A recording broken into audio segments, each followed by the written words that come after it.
वो टॉपिक होगा सास बहू की जंग। दोनों फरीक ऐसे हैं कि दोनों को कुछ भी नहीं बोला जा सकता। माँ का मुकाम मर्तबा हम जानते हैं और बीवी का मुकाम मर्तबा भी हम जानते हैं, या वो जो हासिल कर लेती है एक वक्त के बाद वो भी हम जानते हैं। इस रिलेशनशिप को अगर हम सही नहीं करेंगे, इसका डायरेक्ट इम्पैक्ट आने वाली जनरेशन और नस्लों पे होता है। याद रख, मैं आपको बता सकता हूँ जिन घरों के अंदर सास और बहू के झगड़े होते हैं, वो आने वाली नस्लें, याद रखी, या तो गुलाम मेंटालिटी की होती है तो जालिम मेंटालिटी की होती है। दोनों में से कोई एक। मर्द जो है सारी जिंदगी तालिब इल्म रहता है, स्टूडेंट ही रहता है। वो पहले स्कूल में सीखता है, कॉलेज में सीखता है, फिर माँ से सीखता है, फिर बीवी से सीखता है। मतलब वो सीखते ही रहता है बेचारा। हमने देखा बड़े बड़े लोग जो दुनिया के अंदर बड़े बड़े कारनामे करते हैं, वो अगर कहीं फेल हुए तो अपने घरों के अंदर फेल हुए। याद रख, जब भी औरत बहू रहती उसको सास अच्छी नहीं मिलती, और जब भी वो सास बनती है उसको बहू अच्छी नहीं मिलती, और पड़ोसी की बहू सबसे अच्छी रहती है। और शुरुआत करने का मतलब तरीका भी कैसा होता है लोगों का, खूब लड़ लिए पहले दोनों ने, सास बहू ने। लड़ने के बाद भी रहता, दो बर्तन रहते बचते ही ना। और अच्छे खासे घर ही बर्बाद हो रहे हैं, पहले से माइंड ब्रेन वॉश होके आते हैं। सेकंड आने के बाद ये रिपोर्टिंग खबरें देना, अपने आप को खामोखा अपने हस्बैंड को दूसरों से कंपेयर करना, अपनी सास को दूसरों की सासों से कंपेयर करना, अपना फला करना, और ये नए नए मशवरे लोग लाके देते हैं, मुकम्मल तौर से जिंदगी बर्बाद कर देते हैं। तो पहली रात वो बैठ के बोलता मेरी माँ की हर बात तुमको मानना पड़ेगी। अब ये परेशान, ये बोलती हाँ मेरे घर वालों ने जो सिखाया वो बिल्कुल राइट था। पहले दिन ही ये दर्द चालू हो गया। पहले दिन ये दर्द चालू नहीं, अल्लाह रसूल की बात जरूरी है, नमाज 5 वक्त पढ़ना, कुरान की। मेरी माँ ने बहुत तकलीफ से पाली, तो वो सोचती कि मैं हवा से उड़ के आई। क्योंकि हर औरत का कमेंट ये है, मेरा शौहर तो फूल जैसा है। बस मसला ये कि वो कमल का फूल है, कीचड़ में आ गया बस। मतलब सब खराब है आसपास के और वो सबसे अच्छा है।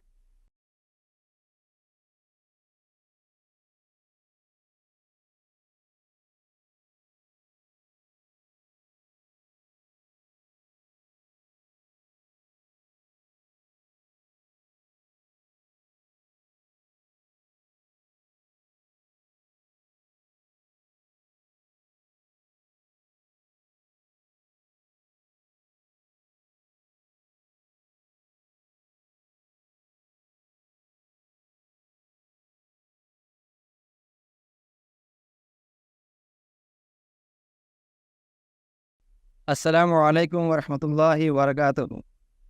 अल्हम्दुलिल्लाहि रब्बिल आलमीन वस्सलातु वस्सलामु अला रसूलिहिल करीम व अला आलिहि व अस्हाबिहि अजमईन व मन तबिअहुम बि इहसान इला यौमिद्दीन।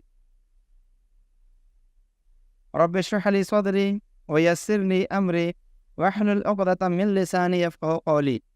तमाम किस्म की तारीफ़ व तौसीफ़, हम्द व सना, बुज़ुर्गी और बड़ाई अल्लाह वहदहू ला शरीक लायक व ज़ेबा है, जो तमाम कायनात और मखलूक़ात का तन्हा खालिक और मालिक है।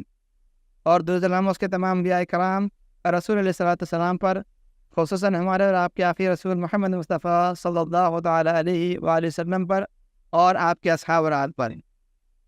मोहतरम सामिन इकराम, बुज़ुर्गों और दोस्तों, पर्दा नशीं काबिल एहतराम माँ और बहनों, और प्यारे और अज़ीज़ बच्चों, मैं आप तमाम लोगों का इस 10 रोज़ा कॉन्फ्रेंस की चौथी नशिस्त में बरोज़ जुमा 14 अप्रैल को 2023 को मैं आपका इस्तेमाल करता हूँ। आइए इस नशिस्त को आगे बढ़ाते हैं, और इसको आगे बढ़ाने से पहले मुख्तसरन चंद थोड़ा सा तारुफ मैं आपके सामने IRC Islamic research centre education and welfare trust कर देता हूँ। इससे पहले आप लोगों के सामने कई बातें आ चुकी हैं कि IRC दीनी कामों के अलावा, दुरूस और उसके अलावा मेडिकल फील्ड यानी हेल्थ, इसके अलावा एजुकेशन में और स्किल डेवलपमेंट यानी टेक्निकल हुनरमंदी के अंदर और एम्प्लॉयमेंट के अंदर, ताकि लोगों को रोज़गार मिले, इन शोबों के अंदर IRC काम करती है। कल के रोज़ मैंने आपके सामने IRC चैरिटेबल क्लिनिक की चंद एक्टिविटीज़ आपके सामने बताई थी। तो आज इंशाअल्लाह अज़ीज़ हम IRC की एजुकेशन एक्टिविटी समझने की कोशिश करेंगे कि एजुकेशन फील्ड के अंदर, तालीम के शोबे में IRC कौन कौन से शोबे में काम करती है और क्या खिदमत अंजाम देती है। एजुकेशन फील्ड के अंदर IRC अरबिक एकेडमी के नाम से एक एकेडमी है जो बच्चों के लिए चलती है, जो औरंगाबाद शहर के अंदर रोज़ाबाग में है, जहाँ पर बच्चे और बच्चियाँ, इसमें लड़के जो है 6 साल से 10 साल की उम्र तक, और लड़कियाँ 6 साल से लेकर 14 साल तक की इसमें उम्र की कैद है। इन बच्चों और बच्चियों की तालीम वहाँ पे दी जाती है, जिसके अंदर हम ख़ास तौर पे जो सब्जेक्ट या जो चीज़ों के ऊपर ध्यान दिया जाता है वो है कुरान को अच्छे तरीके से तजवीद के साथ उनको पढ़ना है, उनके कवायद का उन्हें सही इल्म हासिल हो और बचपन में ही उन्हें उन कवायद का इल्म आ जाए ताकि वो आगे इस चीज़ की दुश्वारी को पेश ना कर सके और अच्छे से कुरान की तिलावत कर सकें। इसके अलावा इस्लामियात, इस्लामी तालीमात, एटिकेट्स यानी अखलाक और उर्दू, इन सब्जेक्ट के ऊपर, इन मज़ामीन के ऊपर वहाँ पर पढ़ाया जाता है। इसके 3 लेवल हैं, नजम, शम्स और कमर। मतलब 3 क्लासेस हैं, इसके अलग अलग उसके लेवल्स हैं। तो 3 क्लास का ये कोर्स होता है, डेली सिर्फ 2 घंटे ये कोर्स होता है। फ़िलहाल इसकी एक ही ब्रांच है रोज़ाबाग के अंदर, यहाँ पे ये तालीमी खिदमत अंजाम दी जाती हैं। इसके अलावा इस IRC की तरफ से एक स्टडी सेंटर्स हैं, लड़कों के लिए 2 हैं और लड़कियों के लिए 1 है जो रोशन गेट के ऊपर मौजूद है। इसके अलावा IRC पाथ फाइंडर यानी कैरियर गाइडेंस एंड काउंसलिंग के लिए उसके लिए सेमिनार्स और प्रोग्राम्स लेती है। और जो लोग इसके अंदर ख्वाहिशमंद होते हैं कि उनको अपने बच्चों के लिए कौन सा कैरियर चूज़ करना है, कौन से सब्जेक्ट में लेना है 11th के बाद, 10वीं के बाद या 12वीं के बाद, उसके अंदर भी सही रहनुमाई करती है। इसके अलावा अलग अलग मौक़ों पर अलग अलग वक्त के लिहाज से अलग अलग कैंप्स वगैरह किए जाते हैं, अलग अलग और तालीमी शोबे के अंदर एक्टिविटीज़ की जाती है, जिसके अंदर से एक एक्टिविटी जो है समर कैंप की है। तो जो छुट्टियां जो गर्मा की मिलती है बच्चों को, समर वैकेशंस, उसमें इस्लामिक समर कैंप लिया जाता है। ये चंद मुख्तसर से तारुफ था एजुकेशन फील्ड के अंदर जो IRC खिदमत अंजाम देती हैं। आइए हम आज के इस उन्वान के ऊपर जाते हैं कि आज कौन सा उन्वान है जिसके तहत जो आज आपको एडवोकेट फैज़ सैयद साहब जो IRC के फाउंडर एंड प्रेसिडेंट हैं और जो कि काफ़ी मारूफ और मशहूर शख्सियत हैं, आप लोगों से उनका तारुफ ढका छुपा नहीं है, वो आज इंशाल्लाह आपके सामने सास और बहू के झगड़े इस टॉपिक के ऊपर आपके सामने अपना इज़हार ख्याल करेंगे। ये टॉपिक अपने नज़दीक बहुत इंटरेस्टिंग है, काफ़ी संजीदा भी है और काफ़ी मज़ाहिया भी है। तो लेकिन इसके ऊपर मैं ज़्यादा बात नहीं करूँगा, मुकर्रर ही आपके सामने डायरेक्ट बात करेंगे। लेकिन इतनी चीज़ ध्यान रखें कि वो संजीदा इशू भी है और हसास मामला है, क्योंकि आपसे फरमाते हैं कुल्लुकुम राइन व कुल्लुकुम मसऊलुन अन रइयतिही, तुम में से हर कोई जिम्मेदार है और उसे अपने जिम्मेदार उसके मातहत लोगों के ताल्लुक से पूछा जाएगा। तो चाहे सास हो, उसके मातहत जो लोग आते हैं, और जो बहू है उसके मातहत जो लोग आते हैं, इनके साथ में वो लोग रहते हैं, उनके ताल्लुक से अल्लाह ताला कल क़यामत के रोज़ ज़रूर सवाल करेगा। और जहाँ पर हुकूक़ुल्लाह का मामला है वहीं पर हुकूक़ुल इबाद का ही मामला होता है, तो उसके ताल्लुक से भी सवाल होगा कि आपने वो हुकूक़ उनके अदा किए थे इस दुनिया के अंदर या नहीं किए थे, या किसी को कमज़ोर समझकर, मासूम समझकर, गरीब समझकर उसके पर आपने जुल्म सितम तो नहीं किया, अपना हक़ तो नहीं मार दिया, अपने आप को बढ़ाया तो नहीं इसके ऊपर। तो इंशाअल्लाह मैं आपका ज़्यादा वक्त ना लेता हूँ और मैं दावत देता हूँ एडवोकेट फैज़ सैयद साहब को कि वो आएँ और हमारे दरमियान इस टॉपिक के ऊपर रोशनी डालें। जनाब एडवोकेट फैज़ सैयद साहब। बिस्मिल्लाहिर्रहमानिर्रहीम, अल्हम्दुलिल्लाहि रब्बिल आलमीन, वस्सलातु वस्सलामु अला रसूलिहिल करीम व अला आलिहि व अस्हाबिहि अजमईन, रब्बि इश्रह लि सदरी व यस्सिर लि अमरी वहलुल उक़दतम मिन लिसानी यफ़क़हू क़ौली। वक़ाल अज़्ज़ व जल्ल फ़िल क़ुरआनिल मजीद, अऊज़ु बिल्लाहि मिनश शैतानिर रजीम, बिस्मिल्लाहिर्रहमानिर्रहीम, व अतीउल्लाह व रसूलहु लअल्लकुम तुरहमून, वक़ाल लक़द कान लकुम फ़ी रसूलिल्लाहि उस्वतुन हसना, अम्मा बाद। तमाम तारीफ़ें उस अल्लाह अज़्ज़ व जल्ल के लिए लायक व ज़ेबा है जो तमाम जहानों का बनाने वाला और उसे पालने वाला, और दरूद व सलाम उसके आखिरी नबी मोहम्मद सल्लल्लाहु अलैहि वसल्लम पर। मैं आप सबका इस्तकबाल करता हूँ इस रमज़ान के अंदर जो कॉन्फ्रेंस रखी गई 10 रोज़ा कॉन्फ्रेंस के 4th डे में, चौथे सेशन में। और जैसा कि आप तमाम के सामने ऐलान किया गया था कि आज इस चौथे सेशन के अंदर 4th डे में जो टॉपिक आपके सामने रखा जाएगा वो टॉपिक होगा सास बहू की जंग। और मैं समझता हूँ बहुत सारे लोग वेल प्रिपेयर्ड थे पहले से टॉपिक क्या होगा, और ऐसी बातें भी नज़र आ रही है, ये ऐसे सुनने में आई कि दोनों फरीक एक साथ आए, आज क्या बोलते तेरे बारे में और आज क्या बोलते तेरे बारे में। ठीक है, मतलब सास लेकर आई बहू की चलो आज फैज़ भाई इंसाफ करने ही वाले हैं, और बहू भी बोल रही है आज देख लेते अम्मी क्या होने वाला है, चलो तो तैयार है हम किसकी तरफ मामला होता है।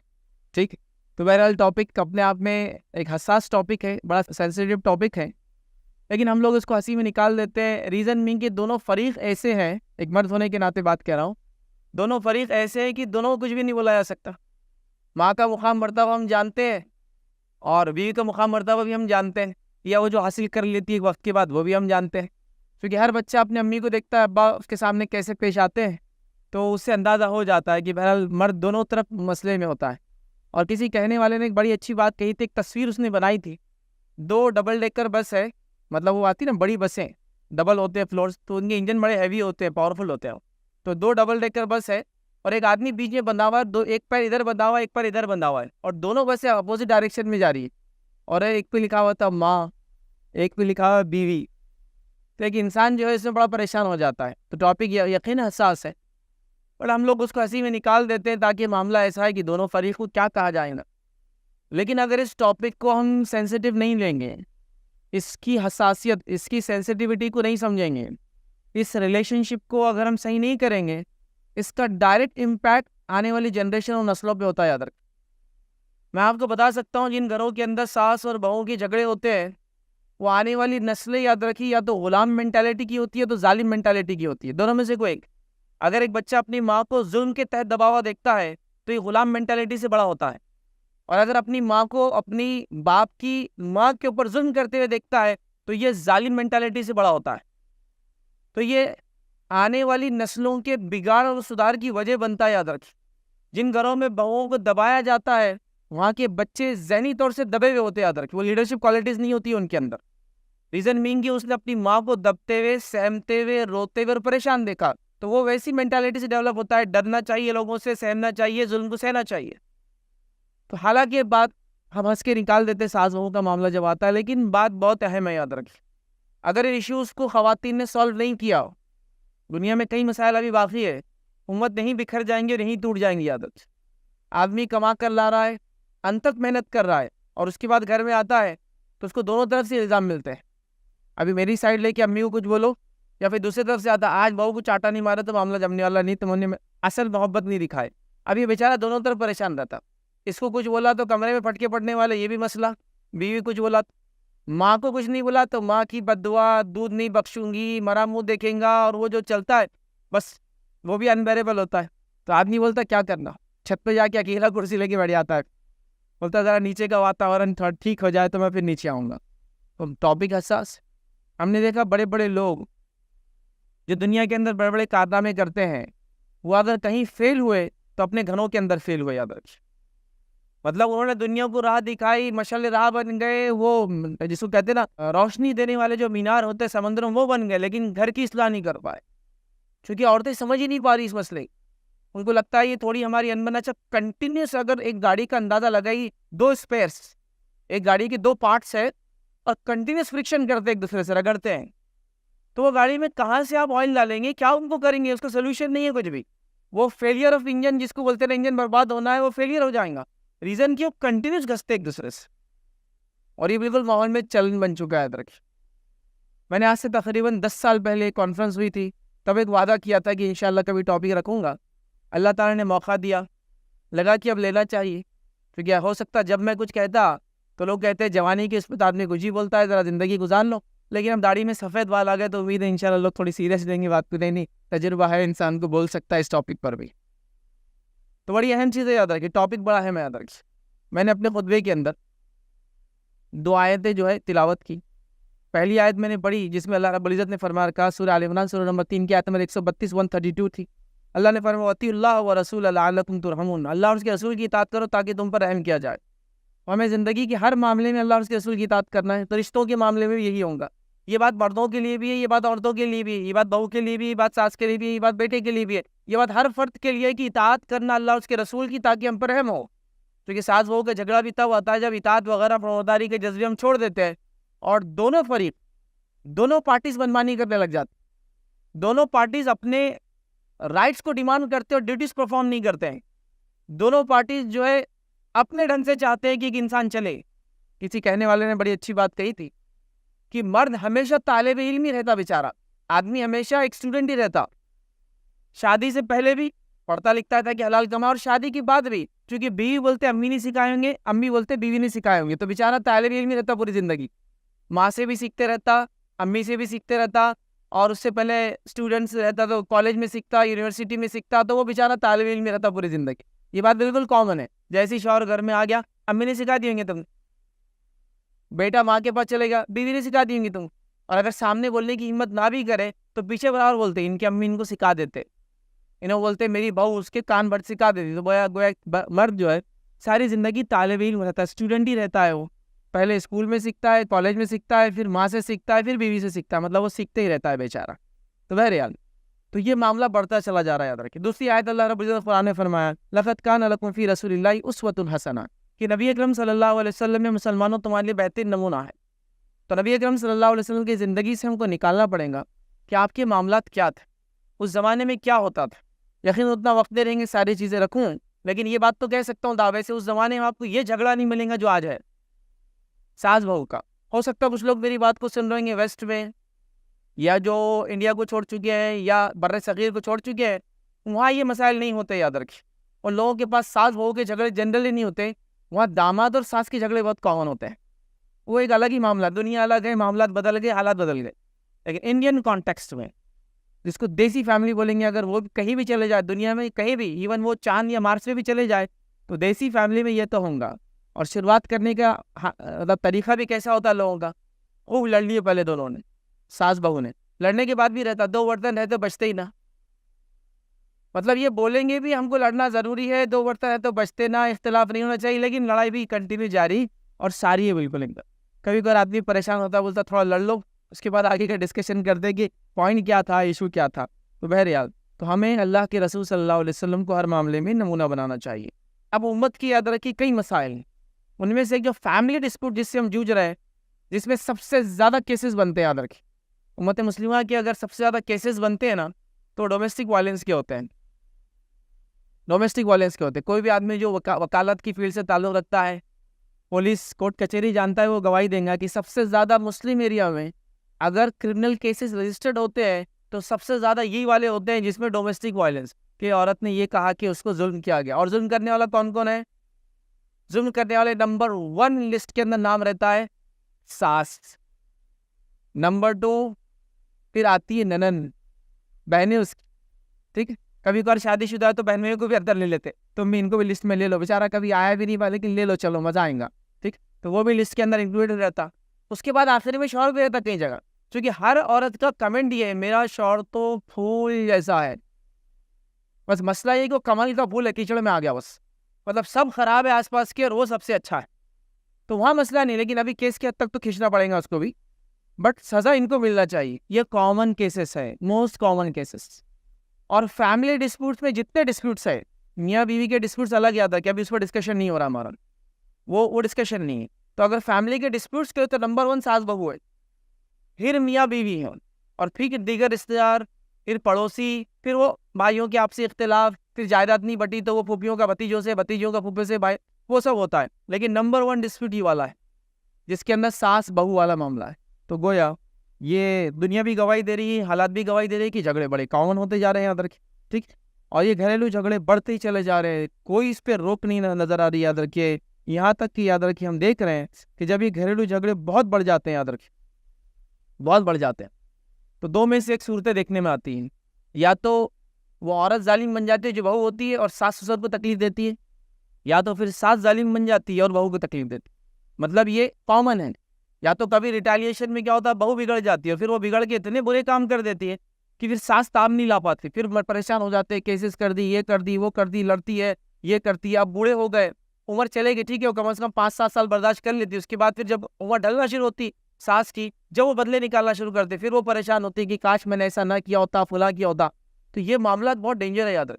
तो दोनों में से कोई शक्ल आ रही, या तो ये जालिम पूरा बन जा रही, इसको तकलीफ दे रही है, अल्लाह इसको अगर मौका दे दे फिर ये पलट कर वार कर रही है और वो उसको तकलीफ दे रही है। तो ये मामला सिचुएशन कहीं संभल नहीं रही, याद रखिए, और पूरा समाज इससे जो है परेशान है, याद रखिए, ठीक।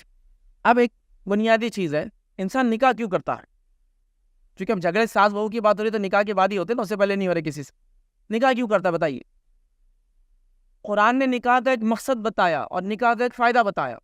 क्या बोला कुरान ने? देखिए निकाह का क्या है, सब लोग और सुने। सूरह रूम सूरह नंबर 30 आयत नंबर 21 में अल्लाह फरमाता और कहता है, और फरमाता है व मिन आयतिही अन खलक़ लकुम मिन अनफुसिकुम अज़वाजा। अल्लाह की आयतों में से, निशानियों में से एक निशानी कि उसने तुम्हीं में से तुम्हारे जोड़े को, मतलब मर्द से औरत को, आदम से हव्वा को पैदा किया। फिर फरमाया अनफुसकुम अज़वाजन लितस्कुनु इलैहा, ताकि उससे तुम सुकून और इत्मीनान पा सको। यही मकसद बताया गया जोड़े बनाने का, ये मकसद बताया जा रहा है निकाह का। क्या निकाह का मकसद है? दो लोगों के मिलने का, दो लोगों के जुड़ने का। अल्लाह ताला फरमाता कहता है लितस्कुनु इलैहा, ताकि तुम उस खातून के पास जाकर आराम पाओ, सुकून पाओ। मतलब एक लड़के का निकाह हुआ, कुरान कह रहा है कि निकाह का असल मकसद और बड़ा फ़ायदा ये है कि तुम जब उसके पास जाओ तो सुकून हासिल करो। हो गया बात।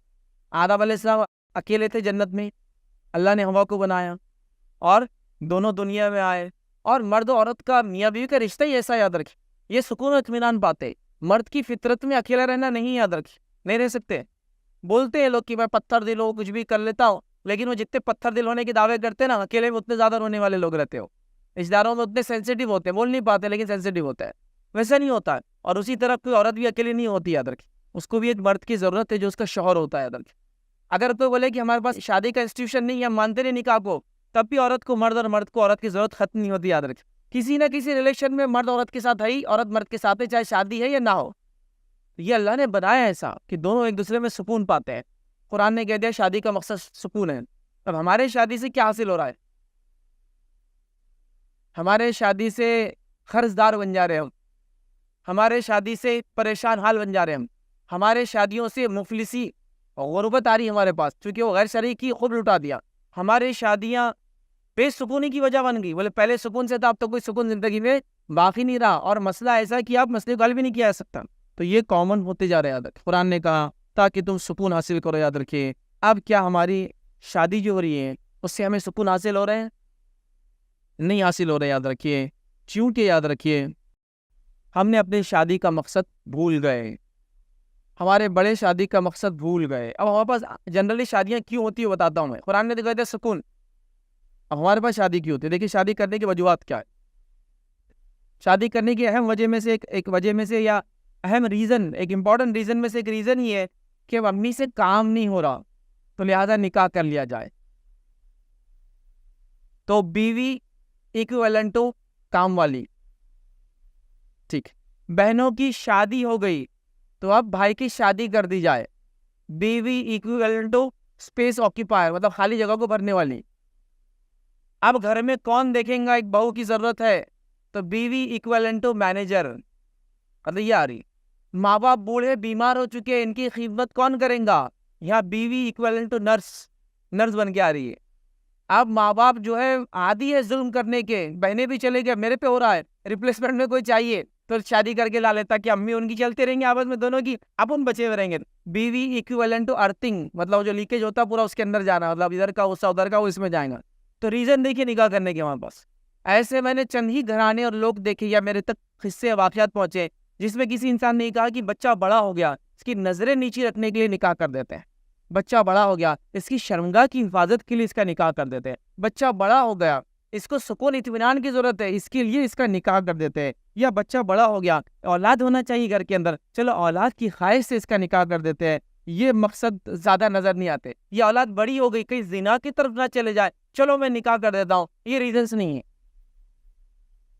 बीवी काम भी करेंगी, बीवी वालिदैन की खिदमत भी करेंगी, बीवी बीमार को भी देख सकती है, बीवी बच्चों की भी खिदमत करेंगी, लेकिन बीवी नौकरानी भी नहीं है, बीवी मैनेजर भी नहीं है। वो ये सब काम करती है लेकिन वो है नहीं ये पोजीशन के लिए कि भाई अब घर में कोई काम वाला नहीं डालो। अब जब घर में कोई काम वाला चाहिए था तो शादी कर दी बेटे की, जब बहू आ गई तो काम नहीं करी, तो लो शादी का मकसद ही फेल हो गया। हो रहा है ना, क्योंकि जब बहू आ गई घर में तो अब क्या नजर से देखा जा रहा है उसको, काम वाली काम वाली काम वाली, काम ही नहीं करी ना, तो फिर क्या फायदा हुआ? अपनी पुरानी काम वाली 2000 में काम करके जा रही थी, तो शादी करके ला और कुछ काम नहीं कर रही है, उल्टा मेरे को काम करना पड़ा। तो नजरे काम वाली, नजरे मैनेजर, नजरे फुला, नजरे एक नर्स की हो रही, नहीं है नहीं, ये सब भी करेंगी इंशाल्लाह, लेकिन ये उसका मकसद नहीं है निकाह। तो ये बात भी समझना जरूरी है। शरीयत ने कहा निकाह का मकसद है सुकून और इत्मीनान हासिल करना, नजरों का नीचे होना, शर्मगाह की हिफाजत होना, मतलब जिना से एक इंसान का बचना, और उसके अलावा औलाद इंसानी नस्ल का आगे बढ़ना, और एक दूसरे में दोनों का सुकून इत्मीनान पाना, ये मकासद है, याद रखिए शरीयत के, ये निकाह के लिए दिए। अब सब वो खत्म हो गया, याद रखिए। तो अब बीवी लाने का मकसद, बहू लाने के मकसद से प्रॉब्लम चालू हो रहा है, तो पहले वहाँ इस्लाह की जरूरत है, नियतों को अपने सही कर लिया जाए। बहू यकीनन आकर घर का काम करेंगे लेकिन वो काम वाली नहीं है, यकीनन आकर जो है वो बच्चों को संभालेंगी, आपकी खिदमत करेंगी, आपकी बीमारी में देखेंगी, लेकिन वो नर्स नहीं है, वो काम वाली नहीं है, वो मैनेजर नहीं है, वो मेंटेनेंस रिपेयर के लिए नहीं आई, वो सब करेंगी ये जितना हो सकता उससे, लेकिन वो मकसद काम नहीं करे तो क्या हुआ, शादी करके देखो मकसद ही पूरा नहीं हुआ। ये नहीं होना चाहिए था, ठीक है। तो अब मकसद हमारे बदल गए, अब हालात यहाँ तक आ गए हैं, या तो बीवी पे जुल्म हो रहा है कुछ घरानों में, और कुछ घरानों में शादी होती है माँ बाप पे जुल्म हो रहा है, ये एकदम कॉमन। लेकिन माँ बाप पे जुल्म वाले वाक़यात थोड़े कम है, बीवी पे जुल्म वाले वाक़यात बहुत ज़्यादा है। ये बात को भी आपको नोट करना पड़ेगा, मानना पड़ेगा। बिल्कुल कॉमन, माँ बाप पे औरतें जुल्म कर रही, शहरों में ज़्यादातर देखा जा रहा है कि माँ बाप पे जुल्म हो रहा है, लेकिन अक्सर देखा जा रहा है शहरों और गाँवों के इलाकों में बहुओं पे जुल्म होता है। बिल्कुल, ये बिल्कुल कॉमन है, याद रखें। जुल्म करना, सितम करना एकदम आम है, याद रखें। ठीक, अब हमारा इशू क्या है, यहाँ से शुरू करते हैं। स्टेटमेंट ऑफ फैक्ट जिसको बोलेंगे, एक हकीकी जुमला। वो क्या है हमारा, मालूम आपको? वो ये कि वी डिमांड राइट्स, हम लोग अपने हुकूक मांगते हैं, और we do not perform our duties, हमारे जो ड्यूटीज़ है ना, जिसको हम कहेंगे जिम्मेदारियाँ, वो हम अदा नहीं करते। तो हम डिमांड कर रहे हैं हुकूक। हर आदमी बोल रहा मेरा हक चाहिए, माँ बोल रही मेरा हक चाहिए बहू से, बहू बोल रही सास से मेरा हक चाहिए, शौहर बोल रहा मेरे को तुम दोनों से हक चाहिए, लेकिन कोई भी अपनी जिम्मेदारियां अदा करने के लिए खड़े नहीं है वहाँ। मतलब हर आदमी ये चीज़ के लिए इंतज़ार कर रहा है कि उसका हक उसे मिले, लेकिन अपना जो काम है, जो जिम्मेदारी वो अदा करने के लिए कोई रेडी नहीं। इस बात को हमको समझने की ज़रूरत है। दूसरा स्टेटमेंट ऑफ फैक्ट, दर्स की तरफ जा रहा हूँ। हकीकी जुमला वो क्या है, वो सुन लीजिए। अगर इस बात को समझ रही ख़वातीन, ख़ासतौर से बहू और सास, तो ये दर्स आगे बढ़ाने की ज़्यादा ज़रूरत नहीं रहेंगी मुझे फिर, क्योंकि इसमें सब आ जा रहा है। स्टेटमेंट ऑफ फैक्ट, हकीकी जुमला क्या है, सुनिए। जब भी औरत बहू रहती, उसको सास अच्छी नहीं मिलती, और जब भी वो सास बनती है, उसको बहू अच्छी नहीं मिलती, और पड़ोसी की बहू सबसे अच्छी रहती है। ये स्टेटमेंट ऑफ फैक्ट, एक हकीकी जुमला। जब भी औरत बहू होती है, क्योंकि बहू बन के घर जाती है, तो उसको कभी सास अच्छी नहीं मिलती है। अब जब वही औरत बहू सास बन जाती है, तो उसको बहू अच्छी नहीं मिलती। लेकिन खास बात यह कि हर पड़ोसी की बहू बहुत अच्छी रहती। क्या नेक मिल गई इनको, क्या गोरी बहू मिल गई इनको, क्या काम वाली बहू मिल गई इनको, क्या फौरनदार बहू मिल गई इनको, क्या मालदार बहू मिल गई इनको, तो बहू बाकी पड़ोसी की बहू सबसे अच्छी। अब ये मानना ही पड़ेगा। इससे क्या आप समझेंगे, इससे ये समझिए कि ये सास बहू वाला मामला है ना, ये निमटने वाला, खत्म होने वाला मामला नहीं है, जब तक ये दोनों फरीक आप एक दूसरे से बातचीत ना करें और एक टर्म्स डिसाइड ना करें, जिसको आम ज़बान में बोलते हैं जब झगड़ा हो जाता है तो मांडोली करना ज़रूरी हो जाता है। दोनों फरीक आगे भाई कर लो, निपटा लो। क्योंकि ये स्टेटमेंट मैं बोल रहा हूँ ना, हर दौर में आप ये देखिए, ये बात कॉमनली आपने आपकी दादी से सुनी होंगी, तुम्हारी अम्मा जो है ना कुछ काम की नहीं है, जब से लाए ना तुम्हारी अम्मा ऐसी। छोटे होंगे तो आपने सुना होगा, ठीक है। ये जुमला सुने, किसके बारे में कह रही थी? अपनी बहू के बारे में। अब यही जुमला आप रेडी रहो, आपकी शादी के बाद आपकी अम्मी आपकी बीवी के साथ बोलने वाले, तुमने जो लाए ना कुछ जमने वाला नहीं है। तो ये चैन साइकिल ही चल रही है, साइकिल ही चल रही है, कब खत्म होगी बात। तो इसको अगर समझ जाइए मसले को ना, क्योंकि आप दोनों का माइंड एक जैसा नहीं होता है, दोनों ने अलग अलग ज़माना देखा हुआ होता है। अलग अलग ज़माना देख के हर आदमी चाह रहा है कि वो अपने आप से फिट कर ले, कैसे होगा। इन्होंने देखे वो 1950 का दौर, अब ये बोल रहे बहू जाके कोई सामान ला रही, तो इतने में तो हमारा महीने का खर्च चल जाता था, हो गया ना वो खर्च महीने का, अब नहीं चलता। अब वो कमेंट दे के इसका दिमाग खराब होता। अब ये क्या बोलती, तुम्हारे ज़माने में चलता हूँगा, अब नहीं चलता, देखो मुंह जोरी कर रही मेरे साथ। तो आपने भी क्यों बोला वो 1950 में क्या होता था? हमारा मामला तो ऐसा था, यूं यूं यूं हर काम। अच्छी बात है माशाल्लाह, आपने घी भी असली खाया, अब ये बेचारी डालडा खा के बड़ी हुई, तो यूं तो नहीं होगा, थोड़ा टाइम लगेगा। तो वो सारी चीज़ें, गांव में हम थे, लाइट नहीं थी तो ये हुआ, बगैर पंखे की ज़िंदगी गुजारे, तुमको तो एसीओ में भी जमता नहीं कुछ, फल कंटिन्यू चल रहा है। तो आप इससे समझ जाए कि ये मामला जमने वाला नहीं, जब तक कि दोनों फरीक बोले फुल स्टॉप। ये कमेंट्स के बारे में ये गलत सोचे, मेरी तुम्हारे बारे में, तुम्हारी मेरे बारे में, चेंज करेंगे इसको, डिस्कस करके बैठ, ये मसले का हल नहीं निकालना हमारा, और वो करना पड़ेगा, हम इससे मेहनत करना है, वरना बड़े मसाइल हैं।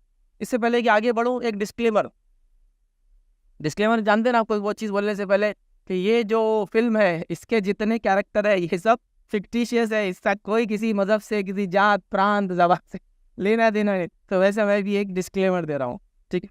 हर सास किसी की माँ होती है, प्लीज़ मेरी कमेंट्स को पर्सनल नहीं लेना। हर सास किसी की माँ होती है, तो कोई आदमी अगर माँ के सिर्फ मेरी माँ को बोल रहे थे, फैसली सास बोले तो वैसा पर्सनल मत लीजिए, क्योंकि माँ होने के नाते जो उनका मुकाम है ना, उफ, मैं इसको आम ज़बान में बोलता हूँ, अल्लाह ताला एक माँ की कोशिशों को अगर देखेंगे ना, जो उसने बच्चों के लिए की, तो यकीनन उसकी मग़फ़िरत है। लेकिन एट द सेम टाइम वही औरत का अगर बहू से रवैया अल्लाह अगर काउंट करेंगे ना, तो उसकी पकड़। सेम टाइम बोल रहा हूँ, उसी एक जुमले में बोल रहा हूँ, क्योंकि उस एक औरत के दो पहलू ऐसे अजीबोगरीब रहते कि अपने बच्चों के साथ तो इतनी मुशफिक थी वो कि उसने अपनी जिंदगी बर्बाद कर दी उन बच्चों के लिए, लेकिन एक दूसरी बच्ची जो घर में आती उससे उसका क्यों नहीं जमता, समझ में नहीं आता। तो अगर वो अमल अल्लाह अगर देख लेंगे ना दूसरे इंसान के साथ उसने किया तो उसकी पकड़ है। इसलिए डिस्क्लेमर पहले ही दे दे रहा हूँ, हर सास किसी की माँ है, लेकिन पर्सनली मत लीजिए, क्योंकि वो जो रूप है ना वो माँ वाला, वो तो बिल्कुल मगफिरत करके ले जाएंगे, लेकिन वो सास वाला जो चेंज होता है ना, मतलब वो ऐसा चेंज होता है कि इधर से देखे तो अलग, इधर पलटे तो अलग, तो वो बहुत डेंजरस है। तो इसलिए पहले एक डिस्क्लेमर याद रखिए, ठीक। अब याद रखिए, हर आदमी अगर अपने दायरे में रहे, जो सर्कल्स बनाए अल्लाह ने, अगर उन दायरों में रहे तो इंशाअल्लाह ये मसाइल किसी घर में नहीं होंगे, और एक सुकून और इत्मीनान की शादी का रियल मकसद इंशाअल्लाह इसमें और आप हासिल करेंगे, इस बात को याद रखना है। अब ये सास बहू की जंग में कौन कौन इन्वॉल्व होता है? सास बहू की जंग में 3 लोग इन्वॉल्व होते हैं। डायरेक्ट इन्वॉल्व 3 है, इनडायरेक्टली तो महल्ले, खानदान, शहर, बस्तियां, मुल्क भी शामिल है। कभी कभार होता है ना, 2 मुल्क, उधर के मुल्क की बादशाह की बेटी, इधर के मुल्क की फला, तो 2 मुल्क भी शामिल हो जाते हैं, लेकिन 3 लोग डायरेक्टली इन्वॉल्व है जंग में। पहला बहू या सास, मतलब इसको कहेंगे माँ, उसके बाद बहू, और तीसरा बेटा। अगर माँ के रिश्ते से ले तो बेटा काउंट करेंगे, ठीक है। तो माँ और बहू और बेटा, 3 लोग डायरेक्ट है। इनडायरेक्ट कौन कौन इन्वॉल्व है? इनडायरेक्ट सबसे पहले पार्टी जिसको नुकसान होता है अगर ये दोनों लड़ ले, कोलैटरल डैमेज जिसको बोलते हो, वो 2 लोगों के लड़ने में बीच में जो नुकसान हो जाता है वो बच्चों को होता है, और शौहर को होता है, और ससुर को होता है, और लड़के के बाप को होता है, क्योंकि वो बेचारा बैठे रहता, कभी कभार बीवी को भी रोकता, रहे रुक जाओ, बोलती तुम चुप बैठो, तो बोलता उतने दिन से तो वही चल रहा, चुप ही बैठा हुआ है, मैं निपट लेती इसको, ये कल की आई मुझे नहीं सिखा सकती है, वो आगे मामला चल जाता है। तो इश्यूज गो ऑन जिसको बोलते हैं, तो वो चलते रहता है। तो 3 लोग तो डायरेक्टली इन्वॉल्व, बाकी वो कोलैटरल डैमेज जिन जिन को होता है वो अलग है। फिर इसके घर वाले, लड़की घर वाले, इधर ससुर रहता है, इधर बच्चे रहते हैं, इधर शौहर रहता है, इधर फुला रहता है, तो ये सारे डैमेजेस इसके बाद चलते रहते हैं। तो अभी हमारा जो लेक्चर होगा लिमिटेड होगा इन 3 लोगों के ताल्लुक से, सिर्फ सास बहू, या बहू बेटा और माँ जिसको बोलेंगे, या सास बहू और बेटा, इस तरह से लेंगे रिलेशन, आप समझ जाइए उसको। तो आइए हम शुरू करते हैं।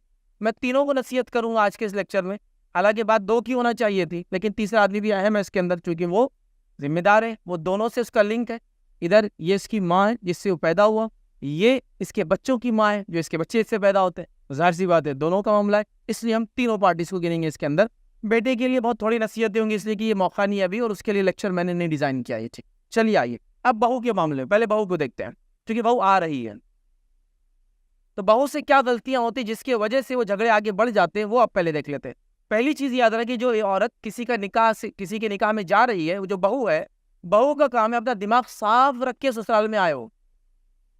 दिमाग साफ रख के आने का क्या माना है? हमारे पास क्या होता है, जैसे ही लड़की का निकाह तय हो जाता है, वैसे देखा तो ये जा रहा है कि लोग ऐसे घरों में लड़की देना पसंद कर रहे हैं जहाँ सास हो ही ना, या सास के साथ रहता ही ना हो लड़का, ऐसा लड़का कहीं और रह रहा है, माँ बाप कहीं और रहते हैं, तो वो खुश रहते हैं कि चलो अच्छा है, बच्ची बच जाएंगी सास के जुल्म से, फलां से, तो ऐसा सोचा जाता है। ठीक है, आप याद रखिए, बहू आ रही है तो दिमाग साफ रख कर आए। दिमाग साफ से मुराद क्या?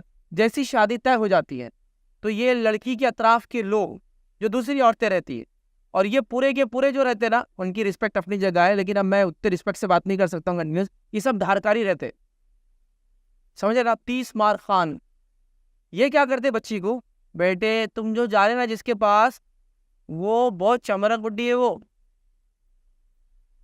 जाते ही नागिन के उसके जो फन को है ना सीधा कुचल देना पैरों से, ये माइंड में डालते उसके बैठ। वो जो औरत है डेंजर है, वो उसकी माँ। तो तुम्हारा काम क्या है, वो नागिन जो नाग अभी वो फन निकालेंगे, जाते ही फन को पहले कुचल देना, ये तुम्हारा फर्स्ट ड्यूटी रहेंगी परफॉर्म। शादी हो कि तुम जाएंगे, जाकर कोई काम करना शुरू नहीं कर देना दूसरे दिन से, नौकरानी समझेंगे तुमको, जाना और एकदम वट में रहना, एकदम एकदम बिल्कुल टाइट रहना, जब तक हाथों की मेहंदी नहीं निकली। काम शुरू करना तो दूर, काम के नजदीक भी नहीं जाना, कोई काम बोले तो एकदम भाग के नहीं करना, फकीर समझेंगे तुमको वो भाग के करने वाला।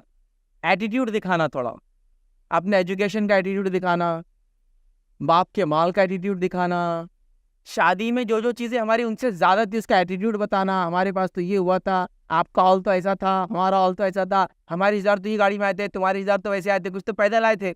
हाँ, हमारे तो कोई भी पैदल नहीं आए थे, टू व्हीलर था सब क्या कम अज़ कम। तो ये सब एटीट्यूड दिखाना बेटा, डायरेक्ट जाके काम नहीं करना। ये सारी चीज़ें जो उसको पहले से सिखाई जाती है अतराफ, तो वो एक भरा हुआ जहन लेकर आती है। जो जहर, जो लोग मिलावट डालते हैं वो सब फालतू की चीजें लेकर आती है। अब जब उस माइंडसेट से वो अंदर दाखिल होती है, अब कहाँ रिश्ते अच्छे रहेंगे। तो पहली मेरी गुजारिश बहू से होंगी, एक फ्रेश क्लीन माइंड लेकर आए। एक नए घर में आप आ रहे हैं, सारी चीजें भी आपको देखने को मिलेंगी, वहां पर सीखना याद रखें। ठीक, अब क्या होता है याद रखिए, बाप की तरफ से भी नसीहत आती है। मतलब बोलेंगे ये ज्ञानी लोग रहते जो ज्ञान देते रहते हर किसी को। तो अब बाप बोलता बेटा अगर कुछ भी हुआ ना वो घर में, पुराने जमाने में बोलते थे एक मिस कॉल, सिर्फ कॉल की भी जरूरत नहीं है, तेरा बाप परिंदे के जैसा उड़ के आएगा, तेरे को बचा के ले जाएगा। फिर पुलिस, कोर्ट कचहरी, ये वो महिला मंडल सब अपन करेंगे, किसको नहीं छोड़ेंगे। तो बाप की तरफ से भी एक नया डोज, नई शिक्षा, नई तालीम। अजीब एजुकेशन नहीं है, कौन सा एजुकेशन है मुझे समझ में नहीं आ रहा। मतलब अगर ये आदमी के घर में कोई बहू आएंगी और उसका बाप भी एजुकेशन देता हो, अच्छा मानेंगे उसको कि वो भेज रहा कि बेटे तुम वहाँ जा रहे ना, वो बुढ़े के फला फला, आप बोलेंगे सही नहीं है। तो ये एजुकेशन दिया जा रहा है। भाई लोगों का क्या मामला है, बहन कुछ भी हुआ ना, बहनों के सामने कुछ भी करे तो सिर्फ एक कॉल, क्या करता हो कैसा चलता फिर सड़क पे देखते हम, ये दिमाग खराब करते थे। बेटा मैं तुमको वार्निंग दे रहा हूँ, बाप तालीम दे रहा बच्ची को। कोई अगर कुछ बोले वो घर में, तो सीधा बोलना आई एम एजुकेटेड, सीना तान के सीधा बोलना, पढ़ाया लिखा इसीलिए मैंने तुमको कि झगड़े में तुम बोलना आई एम एजुकेटेड। ये क्या झगड़ा, ये खुद जी सकती हूँ मैं, छोड़ दो बोलना बेटा सीधा, छोटी मोटी बात करना ही नहीं। ये कंप्लेन तो हर आदमी के, 3 महीने शादी हुए लोग आते हैं, बस वो काउंसिलिंग क्या भी वोटी छोड़ देती, छोड़ देना तो ऐसा होगा बिल्कुल जैसा और धौं से हो छोड़ देती। तो बेटा सीधा बोलना, मैं छोड़कर जा रही, भाई भी सिखा रहे हैं, आसपास की औरतें सिखा रही है, सहेलियां सिखा रही है, माँ सिखा रही है, सब कर रही। अच्छा यही माँ जो अभी सिखा रही है इस बहू को, तो यही माँ का रहेगा कि वो जो इसके घर में बहू आएंगी उसने ऐसा नहीं करना। और उसको अगर कोई सिखाए तो कितनी गंदी बुद्धि हो, देखो बच्ची को ही सिखा रही थी, तुम्हारी माँ इतनी खराब ये सिखाई। आप जो कर रहे थे बेटी के साथ जब नहीं समझ में आया, कोई समझ नहीं रहा है, कोई समझ नहीं रहा है। तो बहरहाल एक कॉल, एजुकेशन की दौस धमकी, मालदारी की हम बोझ नहीं अपने बाप पर, ये बोल रहा कुछ हुआ कुछ नहीं हुआ कि ये बोल रहा हम बोझ नहीं अपने बाप पर, हमारा बाप 4 पाल सकता है हमारे जैसे। अब वो तो दिख रहा भाई, उसने पाला बोल के तुम यहाँ तक आए। लेकिन ये कोई दौस देने के लिए शादी के टाइम पे माइंड में डालने की चीजें नहीं, ये सब माल की दौस देना बेटा, अपना अपर हैंड है माल के अंदर, एरिया की दौस देना, अपन जो पॉश एरिया में रहते हैं वो लोग फला है, ये सब फालतू की बातें हैं। फालतू से भी एक निचली कैटेगरी होती है, इसको मैं फालतू बोलता हूँ। ये सब नहीं सिखाना चाहिए। क्या ये तालीम दे रहा हूँ, यही समझ सोचते हो आपके घर बहू आए तो ये तालीम लेकर आए, तो ये सारी चीज़ें हो रही आदत। एक और चीज़ सिखाई जाती है, बेटा तुम जा रहे हो उस घर में, ये पुरानी बुढ़िया जो रहती घर में बैठी रिस्पेक्ट के साथ, लेकिन क्या करो ये वो जो पहलू जो चेंज हो रहा है ना, माँ है तो बड़ा इज्जत का मामला है, लेकिन वो सास बनते जो हो रहा ना, तो ये जो औरतें होती ना, बूढ़ी औरतें घर की, इनका कैसा रहता, बेटे जाते ही कठपुतली बनाना उसको, कठपुतली ऐसा नाचना, यूं ऊपर करे तो ऊपर उठना, यूं करे तो नीचे बढ़ जाना, तेरे आंखों के इशारे पे चलना, सो बोले तो सो जाना, उठ बोले तो उठ जाना, जा बोले तो जाना, खा बोले तो खाना, ना बोले तो ना, नहीं तो बैठे रहना एक जगह उस, जाते ही वश में करना बस चल। अब वश में करने की टेक्निक भी रहती है इनके पास, जाते ही ये पढ़ के फूक दे मुंह बंद, जाते ही ये घोल के पिला दे, मामला एकदम सेट। मैंने खुद देखी तुम्हारे चचा के साथ तो यहाँ तक पहुंची आज, चची मशवरा दे रही, तुम्हारे चचा बहुत बड़े बड़े थे, आते ही पढ़ी 2 दुआ, 1 वजीफा, 1 पलीता जलाई, 2 को दबाई और बस यहाँ पड़े हुए नो। ये एकदम एजुकेशन ये पूरा फुल चलता है, ये एकदम कॉमन है, कुछ भी मैं नया नहीं बोल रहा हूँ इसके अंदर। तो वो बोलते कठपुतली बनाना है, तो ये बेचारी अब क्या आ रही, हंटर बन के आ रही, इसको शेर चीते मिले हुए, उनको ट्रेनिंग देना अंदर आकर, तो शौहर को वो उसी नजर से देख रही, वश में करना है, कठपुतली बनाना है, आउट ऑफ कंट्रोल तो नहीं जा रहा, हद क्रॉस तो नहीं कर रहा, वही सब माइंडसेट से बहरहाल चल रहे। इसी तरह जब शादी होकर जाए तो सबसे पहला जो चीज तुमको कब्जे में लेना है बेटा, वो क्या है लेना आपको, माल, उसका माल जायदाद जितनी हो सकती नाम पे कराना है, और जितनी जगह से माल आ रहा पूरे इनकम को करना है, ऑडिट करना है, असेसमेंट करना है, और पूरा निकाल लेना है। पैसा अपने पास आना चाहिए, दूसरे के पास नहीं जाना चाहिए। ये सब प्लानिंग चल रही है। ये सब पूरे अतराफ के लोग पूरा दिमाग खराब नहीं, उसका दिमाग सड़ा कर बर्बाद करने के लिए पूरी मेहनतें बहरहाल चल रही है, याद रखें। इसी तरह पढ़ाई का मिसयूज है। हालांकि औरत ने ये सोच के निकाह में आना चाहिए किसी मर्द के कि मैं जब इसके निकाह में जाऊंगी, मेरे कई कामों में से एक अहम काम है इसके सारे रिश्तों को बाकी रखना, इसके सारे रिश्तों को मैं और मजबूत बनाऊंगी। मैं एक ऐसे बॉन्ड का, एक ऐसे मतलब जिसको कहेंगे ना एडेसिव होता है ना, चिपकाने की चीजें, ऐसा काम करूंगी कि इसके कमजोर रिश्तों को और मजबूत करूंगी, इसके माँ से कमजोर रिश्ते को और ताकतवर बनाऊंगी, इसके रिश्तेदारों से मैं अपने रिश्ते कायम करूंगी। और एक अच्छा तो वो सब नहीं, तोड़ने की बातें हो रही, तोड़ दूंगी, खामोशी बिठा दूंगी, कठपुतली बना दूंगी, ये सब माइंडसेट बड़ा चल रहा है। इस तरह वो ये भी नहीं सोच रही कि जब वो निकाह करके आ रही है तो ये किसी का बेटा है, उसका कोई माँ है, इसका कोई बाप है, इसके पहले से कई रिश्ते, चचा है किसी का, मामू है किसी का, भाई है किसी का, ये सब नहीं सोच रही। बस वो सोच रही सबसे काटना, ये मेरा सबसे पहला काम है, कठपुतली बनाना, पैसों पे कब्जा करना। और हर रिश्ते को खत्म करने के लिए पहली मेहनत होती है, मतलब अंदर आती पहले सुरंग बंद कर, कोई जगह आप आए तो बोले सुरंग बंद कर दो, सुराख बंद कर दो, कोई कीड़े वगैरह नहीं आना, तो वैसे रिश्तों को खत्म करने की प्लानिंग से आती है। जबकि ये सोच से आना चाहिए कि मैं तो आगे बढ़ाऊँ, ठीक है, और एक पूरा कब्जा करने की सोच के साथ आती हो, कंप्लीट, जिसको बोलते हैं ना कब्जा, बिल्कुल मेरा शौहर सिर्फ मेरा है, एकदम एक्सट्रीम बिल्कुल बोलते व्यू, ये लेकर बहरहाल वो आती है। इसी के बाद जो है, जो बहू आती ही नहीं, जो करती है कारनामे जिसकी वजह से मसाइल और बढ़ते हैं, वो क्या होता है, जो झगड़े आगे होते हैं, वही शादी की बात बहू रिपोर्टर बन जाती है पूरी। हालांकि कोई भी कोर्स की भी नहीं जर्नलिज्म का, लेकिन पूरी रिपोर्टिंग चालू, अम्मी आज दोपहर में ये हो गया, क्या जरूरत थी बाजी, आज शाम में बिल्कुल ताज़ा खबर अम्मी को तुम दे दो, इसलिए कि वो बुढ़ी आ रही उधर से, मैं कट कर दी फोन, कट। अब बुढ़ी इक्विवेलेंट टू कौन है आप समझ जाए, मैं कुछ नहीं बोलता, ठीक है। तो ये कंटिन्यूस रिपोर्टर बन जाते हैं, कभी लाइव रिपोर्टिंग दे रहे, आईडी से फोन चालू रख के, तुम उधर रिकॉर्ड करो, फिर इधर रिकॉर्ड कर रही। सास का एटीट्यूड हमारे, क्यों कर रहे हैं ये सब चीज़, डिटेक्टिव क्यों बन गए, रिपोर्टर क्यों बन गए, ये क्या कर रहे हैं तुम, शादी करके आए ना, सुकून के लिए आए ना, ये सब भूल गए हम, याद रखिए। तो वो बन जाती है रिपोर्टर, दिन रात अपडेट दे रही है। अपडेट के साथ क्या होता है मालूम आपको, दिन रात अपडेट ले भी रही है, और अपडेट लेने के बाद उधर से कंपैरिजन भी शुरू है, अपने शौहर का कंपैरिजन अपने बहनोई से, अपने हालात से अपने बहन की हालात। जैसे मिसाल के तौर पर फोन आ गया बहन का, ईद है, तो ईद को हमने ले लिया जोड़ा, कौन सा जोड़ा ले लिया, 5,000 का जोड़ा ले लिया। अब इनका कंपैरिजन शुरू इनके शौहर के साथ, वो हमारी बाजी ने तो 5,000 का जोड़ा ले लिया। फिर अपन क्या करते हैं, तो अपना 2.5 का ही है, या तो एक जोड़ो इसमें एक जोड़ा, या तो इसको वापस करके 5 का लाना है अपन।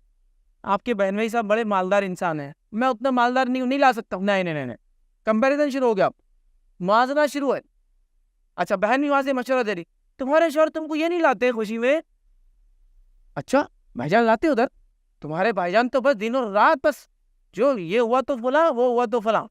अब ये कंपैरिजन करना शुरू, मेरे साथ आज तक नहीं हुआ, मेरा शौहर मेरे से मोहब्बत नहीं कर रहा। अलग बेचारा गरीब आदमी है, अनथक दिन रात मेहनत करता है कि वो जरूरत का सामान लाए, तुम कहाँ कंपेयर कर रहे हो उसको किसी से, ये तो कंपैरिजन की जगह है, ये तोलने की जगह है, ये सब शुरू हो जाता है। और अच्छे खासे घर ही बर्बाद हो रहे हैं, पहले से माइंड ब्रेन वॉश होके आते हैं, सेकंड आने के बाद ये रिपोर्टिंग खबरें देना, अपने आप को खामोखा अपने हस्बैंड को दूसरों से कंपेयर करना, अपनी सास को दूसरों की सासों से कंपेयर करना, अपना फला करना, और ये नए नए मशवरे लोग ला के देते हैं, मुकम्मल तौर से जिंदगी बर्बाद कर देते हैं। फिर ये औरत बर्दाश्त नहीं कर पाती, कभी जबान दराजी कर देती है बहू, कभी गलत सोच इख्तियार कर लेती है, कभी रॉन्ग माइंडसेट बन जाता है, और सारा घर का माहौल बर्बाद हो जाता है, बच्चे बर्बाद हो जाते हैं, शौहर का सुकून उड़ जाता है। अच्छा, ये अभी बहुत बहुत टाइम नहीं लगता इसको, ये अभी औलाद भी नहीं होती, मसाइल चालू हो गए, ये महीना 2 महीने में इश्यूज है ये सब। आप देखिए बहुत सारे लोगों को महीने 2 महीने माशाल्लाह, शादी से पहले तो चेहरा अलग था, शादी के बाद दाढ़ी वाड़ी रख लेते हैं, क्योंकि टेंशन ही इतना आ रहा है कि अल्लाह से लौ लगाना जरूरी हो गया। मस्जिदों में जा रहे, सजदों में पड़े हुए हैं, एहतिकाफ एक्स्ट्रा कर रहे, जमातों में निकल जा रहे, हर किसी से दुआओं पे याद रखना, दुआओं में याद रखना। तो आदमी को पूछना पड़ता है क्या दुआ करना है तेरे को, बस दुआ में याद रखो मेरे को तेरा भाई कल तक जिंदा रहे, बस इसकी दुआ करता रहो, क्योंकि फला मसला है फला। ये कुछ चंद दिनों के मसले, ये सब बहुत बड़ी बोल रहा कि 10 साल बाद ऐसा होता, 5 साल बाद ऐसा, ये तो औलाद भी नहीं हुई, अभी चंद माह भी नहीं गुजरे और ये झगड़े आपको देखने को मिलेंगे। तो ये होता है पहला काम जो उधर से हो रहा है। तो बहू का काम है माइंड फ्रेश रखे, बाकी चीज़ें आखिर में मैं कुछ कलिमात रखूँगा जो दोनों के लिए कॉमन होंगे, इसलिए अभी क्या करना है वो नहीं रख रहा हूँ, क्या होता है वो रख रहा हूँ। अब आइए दूसरा, सास वाला रोल, क्योंकि दूसरा फरीक सास ही इंपॉर्टेंट है इसके अंदर। अब सास का मामला क्या रहता है, सास कहाँ गलती करती है? जब बहू माइंड प्लेन लेके नहीं आती है, भरा हुआ होता है उसमें पहले से गलत बातें। सास की गलती यहाँ होती है कि वो कोशिश ये करती है कि बहू को आते उस पर कंट्रोल करे, उस पर कंट्रोल करे। अपने से मुर्गी और बकरी कंट्रोल नहीं होती जल्दी, एक टू व्हीलर कंट्रोल नहीं हो रही जल्दी। अब एक इंसान पे कंट्रोल करने के पीछे पड़े आप पहले दिन से। और कंट्रोल का तरीका क्या आप इख्तियार करते हैं? आप कंट्रोल का तरीका ये इख्तियार करते हैं, मैं उसकी माँ हूँ, मैंने इसको दूध पिला के बड़ा की हूँ, क्या क्या तकलीफें मैंने बर्दाश्त की मुझे मालूम है। हाँ माँ मालूम है, उसको बताने की जरूरत नहीं, क्योंकि उसकी माँ ने भी इतनी तकलीफों से उसको यहाँ तक बड़ा किया। वो भी तो इंसान है ना, वो तो मैन्युफैक्चर फूड थोड़ी दुकान से खरीद के लाए, उसको कोई तकलीफ नहीं हुई, मेरे को बहुत तकलीफ हुई। हर माँ बाप तकलीफ से गुजरते हैं, हर माँ बाप। सबसे मालदार भी अगर कोई माँ है तो वो पैदाश की तकलीफ तो उसको भी है ना, वो भी कोई ऐसा बोलते नहीं गरीबों को होती पैदाश की, बच्चों की तकलीफ मालदार सबको होती है। बच्चों की परवरिश में हर माँ बाप को तकलीफ होती है, किसी को ऐसा आसान नहीं औलाद की तरबियत कर। तो आप क्या, फुल कंट्रोल मोड ऑन, ऐसा होता है ना कार्टून में, फला सूट ऑन फला, तो यहाँ फुल कंट्रोल मोड ऑन हो जाता है कि अब बहू को लेना है कंट्रोल में। ये सबसे पहली और बड़ी गलती कर देते हैं। तो इसके बाद जब बहू अगर कंट्रोल में आ भी जाए ना, तो याद रखिए सिर्फ आपकी जवानी, आपकी ताकत और आपका थोड़ा सा बुढ़ापा आने का इंतजार करती है बस, फिर वो अपना कंट्रोल लेके निकल लेती। क्या फायदा बताओ? ये गलती करते हैं पहले कि उसको क्या करना है वो कर ले। और ये कैसे होता है? वही पास पास वाले, देखो तुम बच्ची जिसकी ला रहे ना, वो ज़्यादा एडवांस फैमिली, एडवांस इंग्लिश वाला एडवांस का उर्दू टर्म अपना, बहुत एडवांस लोग है वो। तो क्या करना, तई उसको पैर की जूती बना देना। बेटे को ऐसा पंप करो, ऐसा बहकाओ कि पहली रात में चाटे की आवाज आना बाहर। मेरी माँ सबसे तो अब बेटा भी बेचारा अगर वाकई में वो माँ का और उसको दीन और इस्लाम की समझ नहीं, इंसाफ नहीं समझता, तो पहली रात वो बैठ के बोलता मेरी माँ की हर बात तुमको मानना पड़ेगी। अब ये परेशान, ये बोलती हाँ मेरे घर वाले ने जो सिखाया वो बिल्कुल राइट था। पहले दिन ये दर्द चालू हो गया, पहले दिन ये दर्द चालू नहीं, अल्लाह रसूल की बात जरूरी है, नमाज 5 वक्त पढ़ना, कुरान की। मेरी माँ ने बहुत तकलीफ से पाली, तो वो सोचती कि मैं हवा से उड़ के आई, मेरी माँ को तकलीफ नहीं हुई, मैं माँ के बगैर जी नहीं सकता। हाँ सही बात है भाई, लेकिन ये सब क्यों डिक्टेशन, ये सब ट्यूशन लेने की जरूरत क्या है पहली रात और 1-2 दिन के अंदर? ये सारा वो जो दिमाग में भरा गया ना पहले से, उसका नतीजा होता है। तो वो चक्कर में मत जाओ, ये गलती मत करो, ये गलती मत करो। आपके शौहर आपके कंट्रोल में ही है ना, माशाअल्लाह, तो इसका शौहर भी किसी उसके कंट्रोल में रहेंगे ना, बीवी नेचुरल ना। घरों में हालात क्या आते हैं ना, ये औरत जो सास से चाह रही है उसकी बहू की कंट्रोल में उसका बेटा नहीं होना, लेकिन अब्बा इसका शौहर किसी कंट्रोल में है। घर में आए कोई किराएदार घर लेने के लिए, तो किराया वो सब तय करने के बाद भी ना उठ के बोलते अब्बा कि मैं बेगम से पूछ के आता। तो इनका तो ये हाल है कि बगैर बीवी कुछ नहीं हो रहा, और इनको पहले से ट्रेनिंग देना है कि बेटा नहीं जाना बीवी के कंट्रोल में, फुल कंट्रोल मोड। बेटा तो बिल्कुल नहीं, एक चीज़ भी नहीं। यहाँ कर बैठते हैं वो गलती बहुत बड़ी, और बस फिर यहाँ से मामला शुरू हो जाते हैं। अब हर चीज़ में मदाखलत चालू हो जाती है फुल कंट्रोल के लिए। मदाखलत समझते आप? Interference, unnecessary interference. कैसे कैसे इंटरफियरेंस है जो चालू होते हैं वो कंट्रोल करने के लिए? क्या बनाए, क्या खाए, रात में क्या करते जो इतने लेट उठते, इंटरफेरेंस हर जगह, हर जगह इंटरफेरेंस रहेगा। क्या पहन रहे, सोना तुम्हारा हमारे पास रहेगा, जब दावत में जाना तो हमसे लेना, फुल कंट्रोल मोड ऑन। तो वो सोना ले लो, अच्छे कपड़े पूरे शादी वाले दावत के हमारे पास रहेंगे। तो बेचारी बहू क्या करती, अम्मी के पास एक और अलमारी बनाती, फिर वहाँ अलग कपड़े रखती, बेचारी क्या करेंगे। इन्होंने फुल कंट्रोल मोड ऑन कर लिए। शौहर भी अगर वो वैसी रहा तो फिर शौहर इंसाफ नहीं करा, तो प्रॉब्लम होती है उसको। तो फिर ये सब चाहे, तो क्या पहनेंगे हमसे पूछ कर, क्या खाएंगे हमसे पूछ कर, कोई दावत आई तो हम बोले तो जाना, हम नहीं बोले तो कोई दावत में आप शरीक नहीं हो सकते हैं। सारी चीज़ों पे कंट्रोल, कंट्रोल यहाँ तक है, यहाँ तक है। अभी कोई जल्दी नहीं करना पैदा करने की, हाँ अभी नहीं, ये भी कंट्रोल है। मतलब एक इंसान साथ रहेगा तो औलाद कब पैदा करेंगे, अम्मी डिक्टेट करेंगे उसके लिए भी।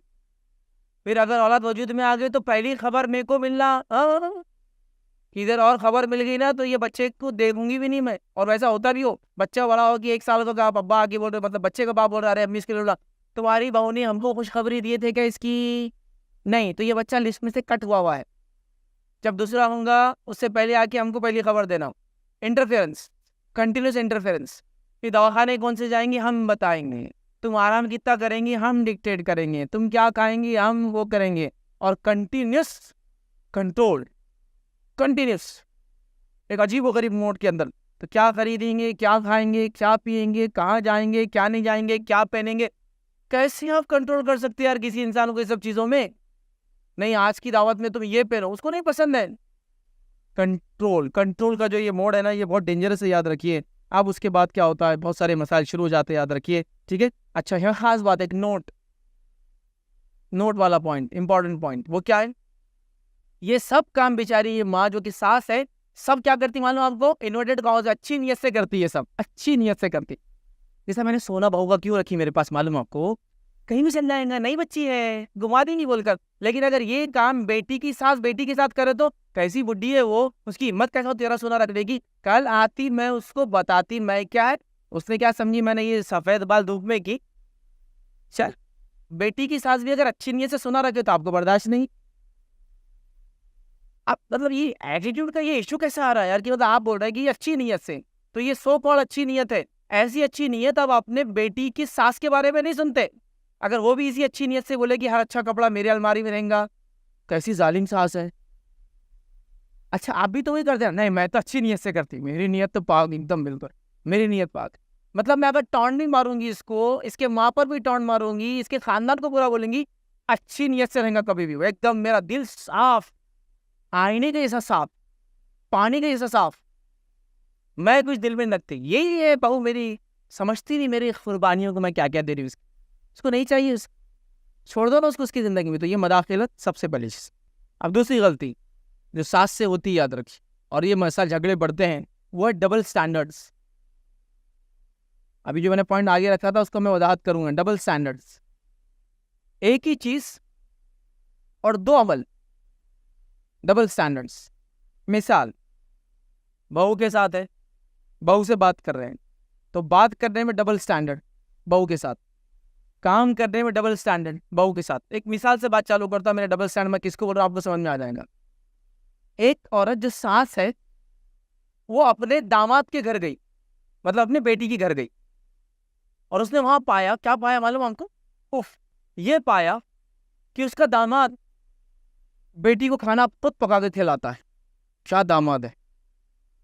पिछले 7 जन्म में कुछ नेकियां हुई अपने से, क्या दामाद मिला।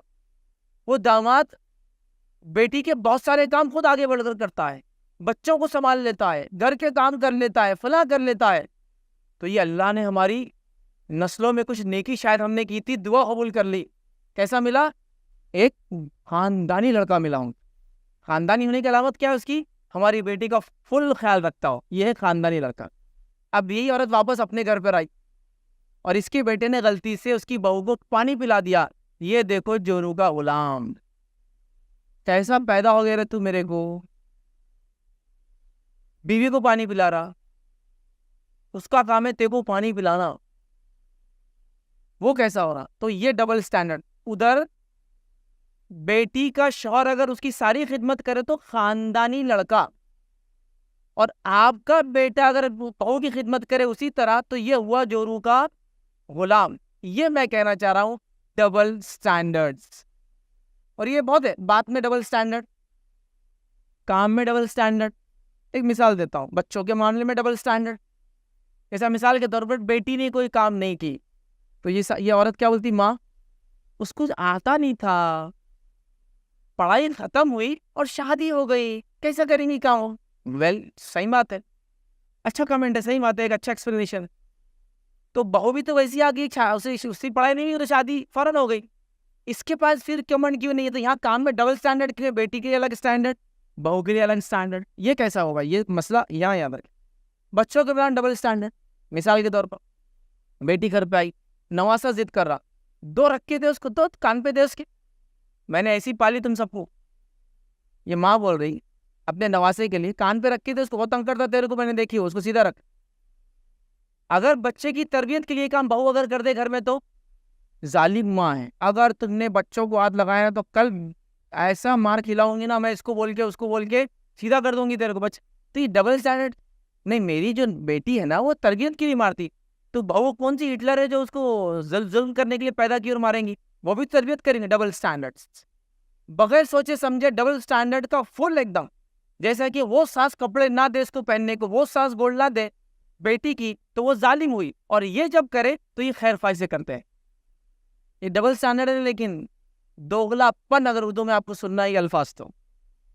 इसलिए मैंने कहा कि अल्लाह अगर माँ की कोशिशों को देखेगा तो औरत की मगफिरत हो जाएंगी, लेकिन उसका जो दोगलापन उसकी बहू के साथ देखेगा तो यकीनन पकड़ होने वाली, क्योंकि अल्लाह ताला तो जानवरों से बदसलूकी करने पे सजा देने वाला है, तो इंसानों के साथ तो आई ना।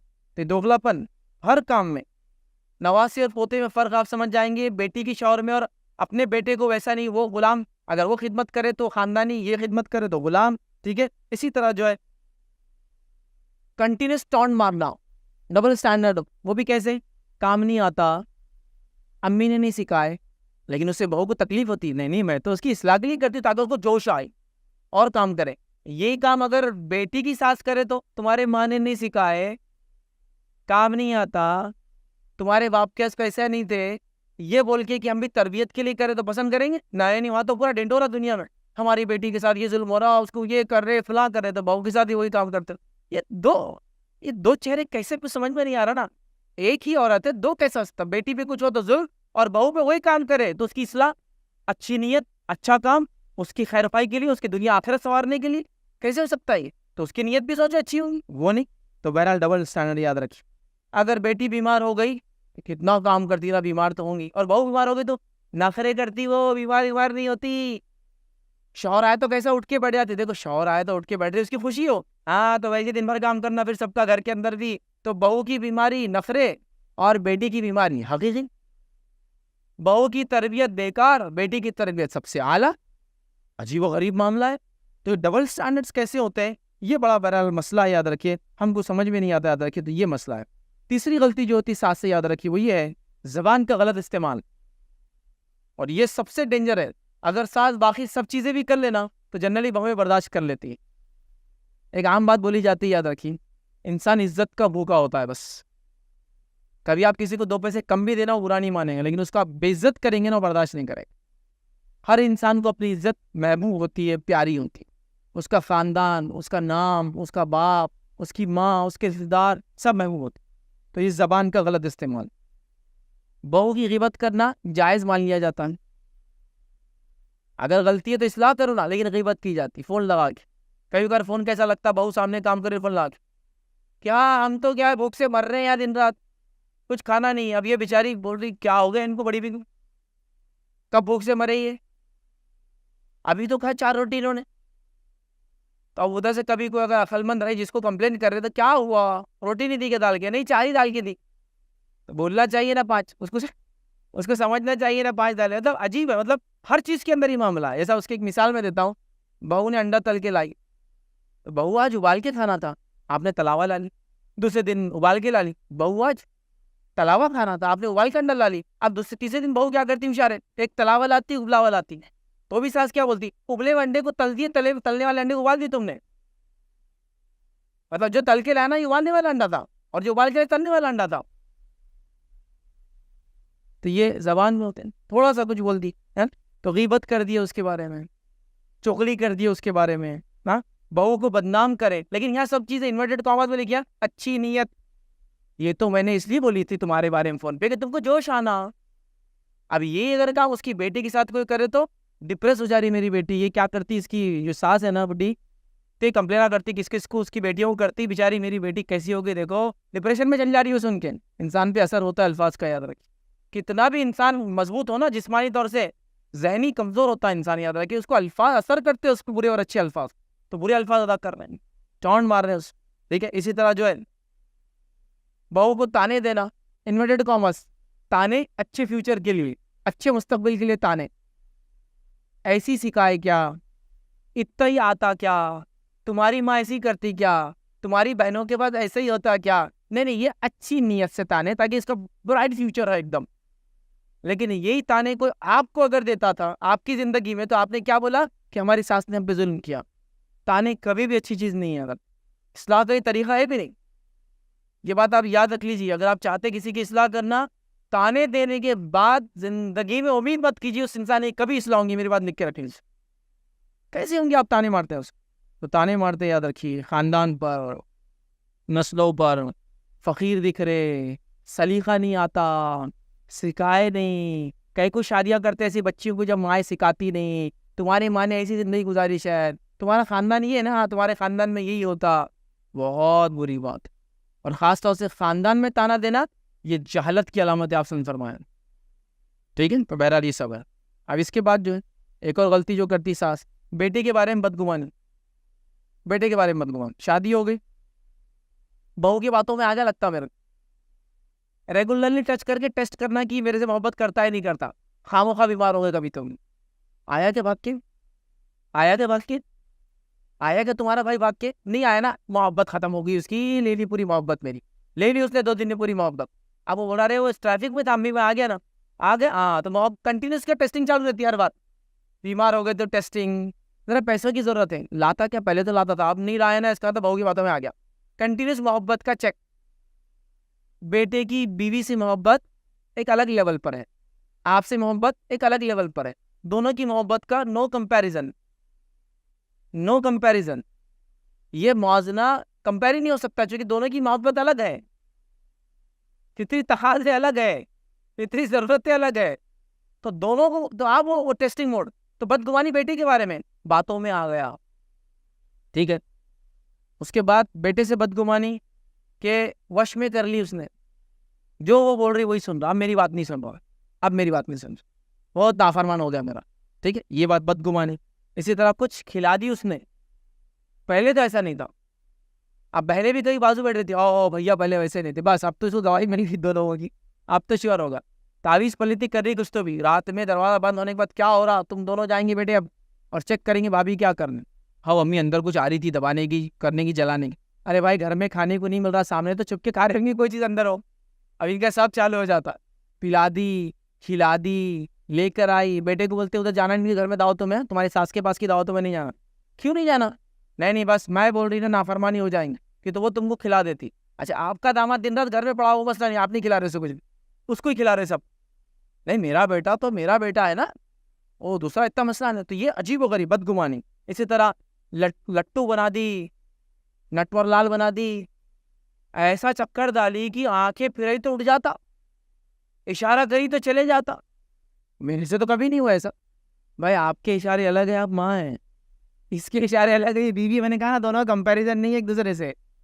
और ये अच्छी बात है ना, बीवी के इशारों में आ रहा हो, रास्तों में चलते चलते किसी के इशारे नहीं देख रहा, भला नहीं कर रहा, राइट जगह पे इशारों में आ रहा। तो अजीब व गरीब मामला है।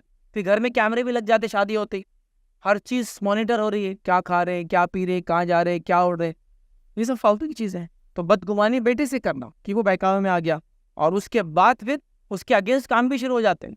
बहू ऐसा करे तो अपन ऐसा करेंगे, बहू वो बना रही तो अपन ये ला लेंगे दूसरे दिन, बहू ने वो की तो अपन फ़ौरन ये कर देंगे, और कंपैरिजन और झगड़ा शुरू हो जाता है। रखिए तो एक बदगुमानी होती है, याद रखिए, कि मेरी मोहब्बत कम कर दी, अब मेरा बेटा मेरी मोहब्बत नहीं करता, और मेरे से ज़बान लड़ाता है, फुला करता है, ये करता है, ये सब बहका दी इसने, अब सिखा दे रही इसको, ये कौन होता है।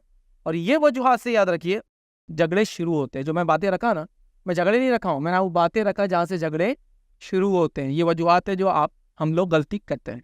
आइए अब तीसरा फरीक, बेटा। बेटे को भी चंद नसीहत के कलिमात दूंगा। पहली चीज़, तुम कुछ भी कर लो आपस में, बेटे का काम है ये नहीं बोलना दोनों को कि अम्मी तुमको क्या करना सद कर लो, तुमको क्या करना कर लो।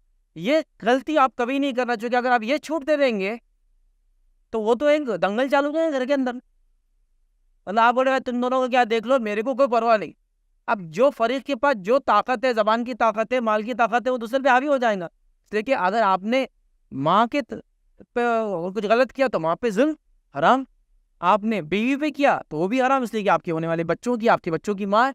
तो बहुत आपको बैलेंस होना है। तो बैलेंस होने में आप ये नहीं बोल सकते जाओ तुम दोनों को क्या करना कर लो, मैं बीच में नहीं। ये गलती बहुत सारे लड़के करते हैं, नौजवान करते हैं, पर मेरे को नहीं मान। आपका काम है बैलेंस लेके चलना। आप वो तराजू होता है ना, तो पुराने तराजू होते थे ना, हाथ से मापते, उसमें बीच में काटा रहता, तो वो आप है। वो बैलेंस लाना, इधर घी झुक रहा तो इधर लाना, इधर पलटा झुक रहा तो इधर लाना। आपका काम है बैलेंस का। अब कैसे बैलेंस कर सकते हैं?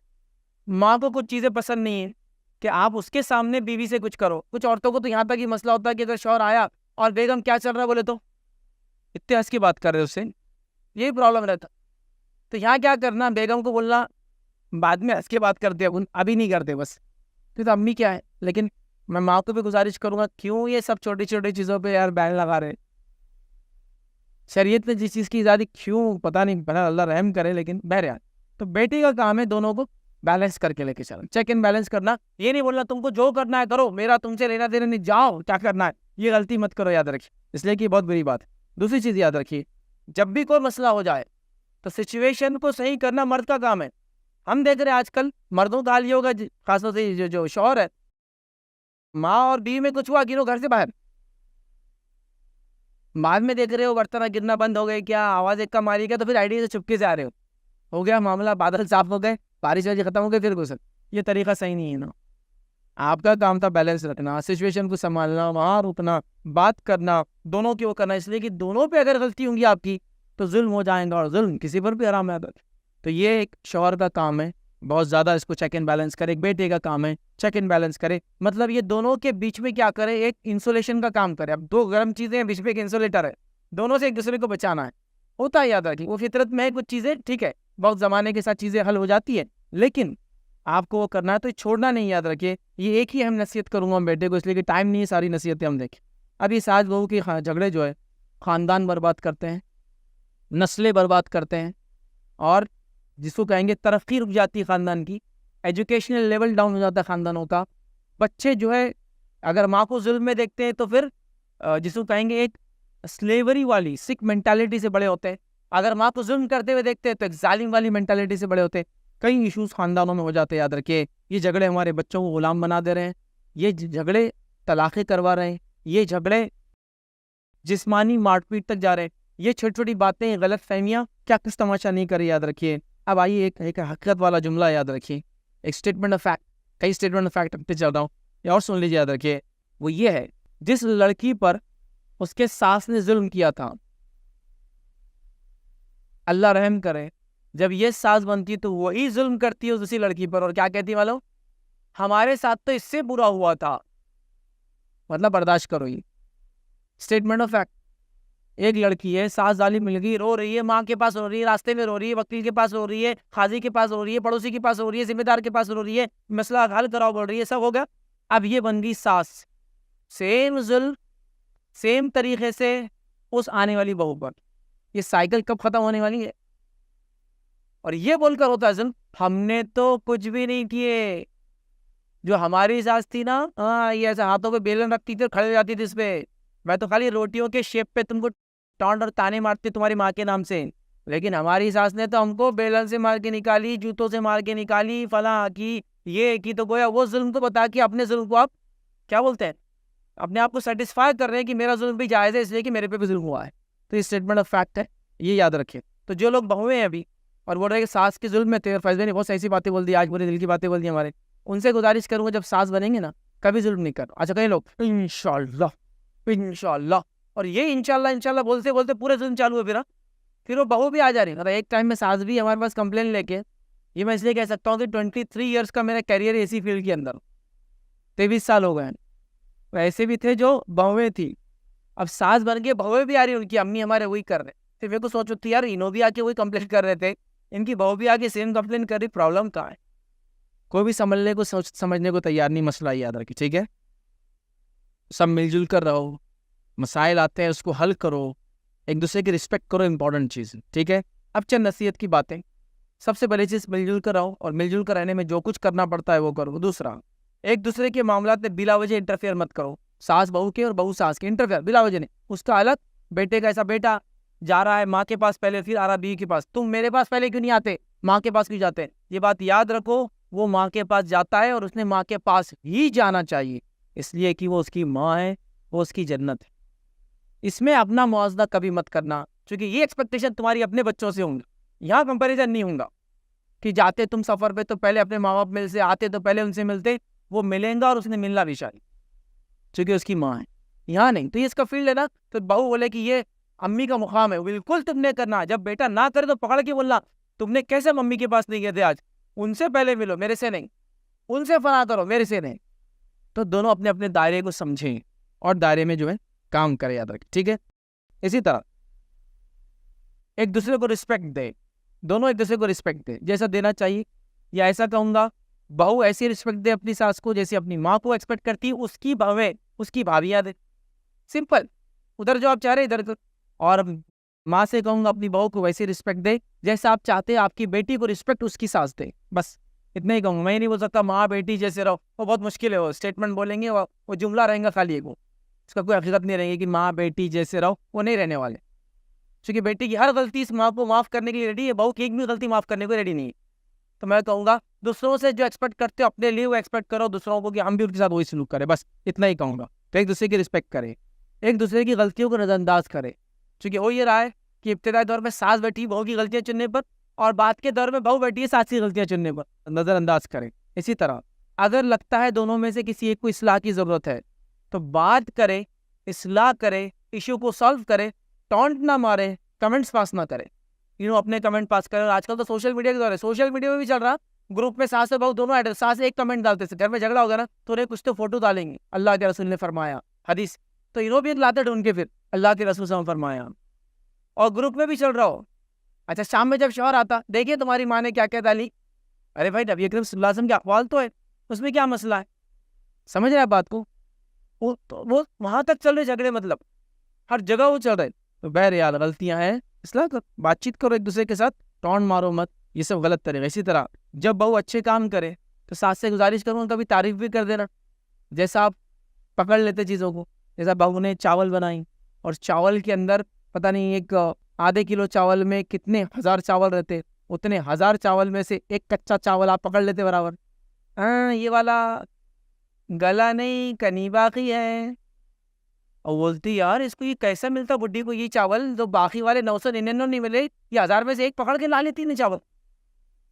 वैसा करे ना तो अभी क्या करना, बहू कभी अच्छा काम करे तो माशाल्लाह बहुत खून बेटा, करो इसी तारीफ। देखो फिर वो बहू कैसी काम करती है आपका, बस करो उसकी तारीफ। जब बुराई के पकड़ते हो ना, अच्छाई को भी गिनो उसकी, क्योंकि उसमें 10 बुराइयां होंगी ना, 100 अच्छाइयों के साथ आती हो। ठीक है, तो वो है। इसी तरह जो है बहू से एक बात कहूंगा, तुम घर की गुलाम बन जाओ। मेरे जुमले को सुनो खास, तुम घर की गुलाम बन जाओ, पूरा घर तुम्हारा गुलाम बन जाएगा। हमने देखा है जो बहुएं घर में आती है और ऐसा काम करती है जिसी को इंतहा नहीं, पूरा घर उस पर डिपेंड हो जाता है। ऐसा रहता है कि बहू के बगैर तो ये नहीं हो सकता, भाभी के बगैर तो ये काम नहीं हो सकता, बेटी के बगैर तो ये नहीं होने वाला है, क्योंकि उसने खिदमत करके सबको अपना गुलाम बना लेते गए। ये एक उसूल है कि तुम दूसरों के गुलाम बन जाओ, वो तुम्हारे गुलाम बन जाते हैं। अब गुलाम बोले तो सासे ना फैसले ने तुम गुलाम बोले, बिल्कुल एकदम बुरे हाल में पहुंचा दे रही बेचारी, जाले साफ करी, वो सेंस में नहीं। मतलब ये भी कि उनका खिदमत करके दिल जीत लो, वो तुम्हारी हर चीज सुनेंगे, तुम्हारे बगैर घर में कुछ नहीं होगा, पत्ता भी नहीं हिलता फिर। ठीक है, तो ये अहम चीज़ है। तो एक अहम बात बता रहा था मैं, एक उसूल याद रखें, माँ बेटी जैसे रहने की कोशिश करो, या कम से कम सोच रखो कि ऐसा रहने की हम कोशिश करेंगे। याद रखिए, अगर साथ रहना मुमकिन न हो इन दोनों का तो तलाक उसका हल नहीं है। याद रखिए, अगर साथ रहना दोनों का मुमकिन ना हो तो तलाक उसका हल नहीं है। घर को अलग कर लो, ये उसका हल है। लेकिन घर को अलग करने का ये माना नहीं कि अब बेटा उसका हो गया, माना ये कि रहेंगे अलग, बेटा आके अपनी माँ की खिदमत वगैरह जो करना है बाप की वो करता रहेगा, लेकिन बहू अब साथ नहीं रहेंगे। हमारे पास होता है क्या, साथ रहेंगे या तलाक होंगी। शरीयत में ये नहीं, साथ रहेंगे ना जमरी तो फिर अलग रहेंगे, तलाक उसके बाद देखा जाएगा। क्योंकि तलाक मियाँ बीवी के बीच का मसला है, सास बहू के लिए तलाक नहीं दी जाती शरीयत के अंदर। या सास बहू तलाक दिला रहे, मेरा काम नहीं करी तलाक दे दो, मेरे कपड़े नहीं दे तलाक दे दो, मेरे जो फला सफाई नहीं की तलाक, नहीं हो सकता, वो मियाँ बीवी का इशू। ठीक है, और फिर जुल्म और ज्यादतियाँ हो रही है। बहरहाल ये चंद कलिमात थे जो मैंने मुनासिब समझी। सास बहू के झगड़े, हो सकता है इसमें से कुछ नसीहत की बातें हों, हो सकता है इससे कुछ फ़ायदा हमें हासिल हो और हम कुछ सोच विचार करके ज़िंदगी में अच्छा रहने की बहरहाल कोशिश करें। तो ये चंद बातें थी जो मैंने मुनासिब समझी आपके सामने रखूँ। कुछ बातें इसमें बाकी रह गई होंगी तो आप सवाल जवाब के सेशन में बहरहाल पूछ सकते हैं। इसी में अपनी बात को हम ख़त्म करेंगे। अल्लाह रब्बुल इज़्ज़त से दुआ है कि अल्लाह सुब्हान तआला हम तमाम को एक दूसरे के साथ अच्छे से रहने की तौफ़ीक़ अता फ़रमाएँ। हम तमाम के घरों में अल्लाह ताला खुशियाँ जो है लाए, हम तमाम को सही समझ दे कि हम एक दूसरे के साथ अच्छे से रह सकें। जब तक हमें ज़िंदा रखे, ईमान और इस्लाम पर ज़िंदा रखे, ख़ात्मा हमारे ईमान पर हो। वाखिर दावाना अनिल हम्दुलिल्लाहि रब्बिल आलमीन। सुब्हान रब्बिका रब्बिल इज़्ज़ति अम्मा यसिफ़ून व सलामुन अलल मुरसलीन वल्हम्दुलिल्लाहि रब्बिल आलमीन।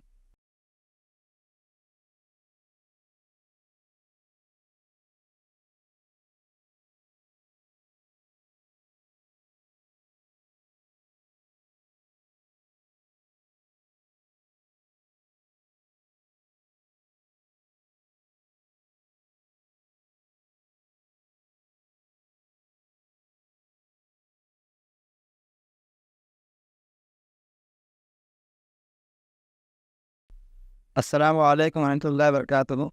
जज़ाकल्लाहु खैर व अहसन जज़ा।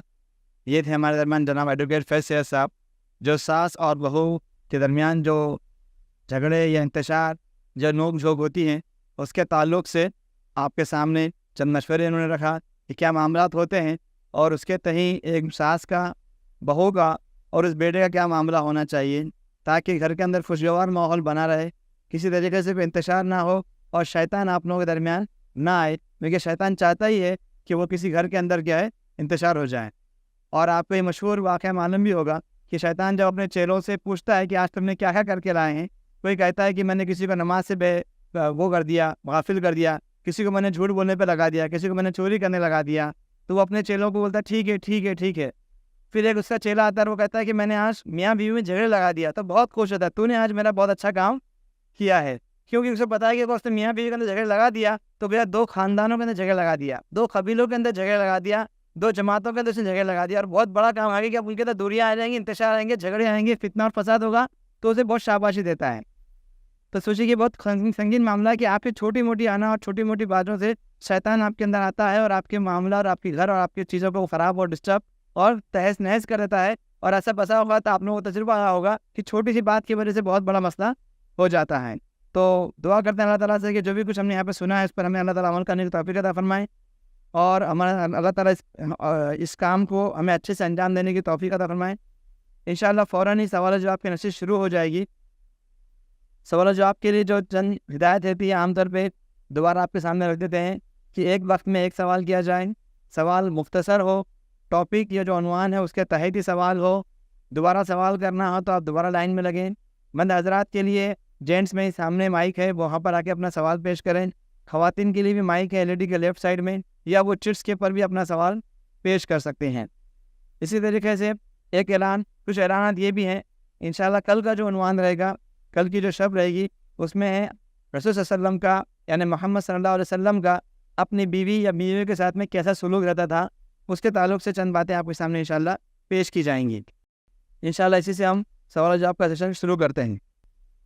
बिस्मिल्लाहिर्रहमानिर्रहीम, अल्हम्दुलिल्लाहि रब्बिल आलमीन, वस्सलातु वस्सलामु अला रसूलिल करीम व अला आलिहि व सहबिहि अजमईन, रब्बि इश्रह ली सदरी व यस्सिर ली अमरी वहलुल उक़दतम मिन लिसानी यफ़क़हू क़ौली, अम्मा बाद।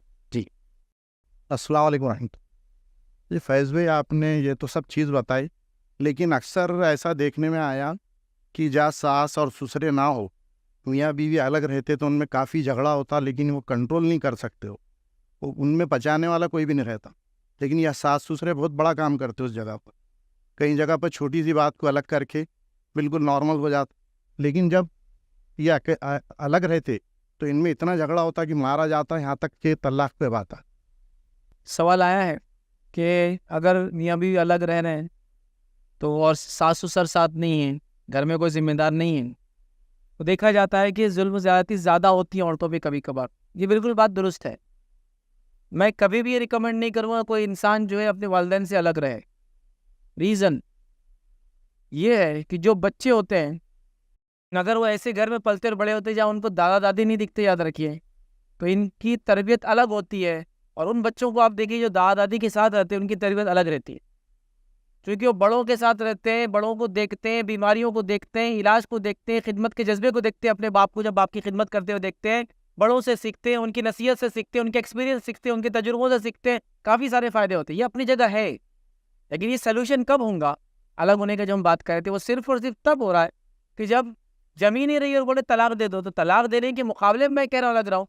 ये कभी भी रिकमेंडेड नहीं है कि इंसान अलग रहे, हमेशा साथ रहे। चूँकि ये एक स्टडी है पूरी मौजूद, आप ऑनलाइन देख लें, जिसके अंदर जब बच्चे ऐसे घरों में रहते हैं जहाँ उनके बड़े मतलब वालिदैन वगैरह, वालिद के वालिदैन भी रहते हैं, तो वो बच्चे खिदमत के मामले में, लोगों के एहसासात को समझने के मामले में, बीमारियों को समझने के मामले में, बूढ़ों की खिदमत के मामले में आगे होते, बनिस्बत उन बच्चों के जिन्होंने कभी अपने माँ बाप को माँ बाप की खिदमत करते हुए नहीं देखा हो। तो यकीनन जिस घर में माँ बाप होते हैं, मियाँ बीवी में कभी झगड़ा हो जाता है, तो ये माँ बाप जो कि सास ससुर होते हैं उस लड़की के, ये बहुत बड़ा काम करते हैं उस झगड़े को निपटाने में, मिटाने में। ये तो एक फ़ायदा था। उसके अलावा नसीहतें हैं, तजुर्बा है, एक्सपीरियंस है, गाइडेंस है और फ्यूचर की सारे काम है, वो सारी चीज़ें तो यकीनन होना चाहिए। रिकमेंड नहीं था, लेकिन आखिरी पॉइंट मैंने क्यों रखा था, इसलिए कि तलाक अगर देने का मसला आया सिर्फ मियाँ बीवी की नहीं, सास बहू की नहीं जम रही तब मैंने कहा अलग रहो, वरना अलग रहना कभी भी रिकमेंडेड नहीं है याद रखिए। किसी ने सवाल किया सास और बहू के झगड़े में ससुर का रोल क्या हो। उमूमन तो ये होता है सास बहू के झगड़े में ससुर सिर्फ देखता है, इधर से बाल उधर गया, उधर से बाल इधर गया, इधर से बाल उधर गया, और वो सोचता है कि अभी जाने दो, क्योंकि उसका एक तजुर्बा गुजर चुका है ना। अब वो बेचारा खुद किसी की वश में रहता है। देखिए बुराई से नहीं, लेकिन एकदम दिल पे हाथ रखिए, बोलिए अब्बा किसकी सुनते हैं और अम्मी किसकी सुनते हैं। आप बोलेंगे अम्मी किसकी नहीं सुनते और अब्बा अम्मी की सुनते हैं। एकदम कॉमन है, बुराई से नहीं, लेकिन एक नेचुरल चीज़ है। तो बहरहाल ऐसा होता है, क्योंकि अब वो लड़ाई है। लेकिन यहाँ जैसा मैंने बेटे से कहा था, वो भी एक रोल अदा करे। ससुर से भी कहूँगा, उसका एक बड़ा रोल है। वो जहाँ देखे अपनी बीवी को कि उसकी गलती है, वहाँ सीधे तो ना रोके, लेकिन बाद में ज़रूर कहे कि यहाँ तुम्हारी गलती थी, ये नहीं करना चाहिए। क्योंकि वो तो नई बच्ची है ना, छोटी भी उम्र में, तजुर्बेकार नहीं है, कुछ नहीं है। तो यहाँ उसका भी रोल है। वहीं वो अपनी बहू को देखे कुछ गलत कर रही है और लगे कि वहाँ बोलना ठीक नहीं, तो अपने बेटे को आए बस समझाए कि बेटा ऐसा हो रहा है, अब ये क्यों कर रही है बच्ची, वैसा आप उसको भी समझाओ। कभी ऐसा भी हो सकता है डायरेक्टली उसकी इस्लाह करे। तो ससुर का काम भी ये याद रखिए, वही जो बेटे का काम है, अपनी बीवी को भी समझाए, अपनी बहू को भी समझाए। अपनी बहू को सीधे समझाए, अपनी बहू को बेटे के जरिए समझाए। अपनी बीवी को ज़ाहिर सी बात है सीधे समझाएगा, बेटे के जरिए नहीं समझाएगा। ये करना पड़ेगा, क्योंकि अगर ससुर भी कहे मेरे को नहीं मालूम तुमको क्या करता है करो, तो ये बहुत बुरी सिचुएशन हो जाती है याद रखिए। क्योंकि अब क्या होता है, एक खातून बेलगाम हो जाती है, दूसरी खातून पे सिर्फ लगाम डाले, तो ये तो ऐसा हो जाता है झगड़े का मामला कि एक दो लोगों का झगड़ा हुआ, एक का हाथ पकड़ लिया, दूसरे का हाथ खुला है, वो मारते ही चला जाता है। तो दुरुस्त नहीं होता, क्योंकि फिर ये जो मार खाता है ना, मौके की तलाश में रहता है। जब जिंदगी मौका देता है पूरा बदला निकाल लेता है, ये सही नहीं। तो लिहाजा ससुर भी या ससुर भी खुसर भी अपना का एक रोल अदा करे और जिम्मेदारी के साथ दोनों को कंट्रोल करने की, सही मामले में या सही उसकी नसीहत करने की कोशिश करे। अस्सलाम वालेकुम जी। पहले आपने थोड़ा सा डोमेस्टिक वायलेंस का उसमें इंक्लूड करे, तो आजकल क्या हो जा रहा है, डोमेस्टिक वायलेंस को एक हथियार के तरह, लॉ को हथियार के तरह यूज़ करें।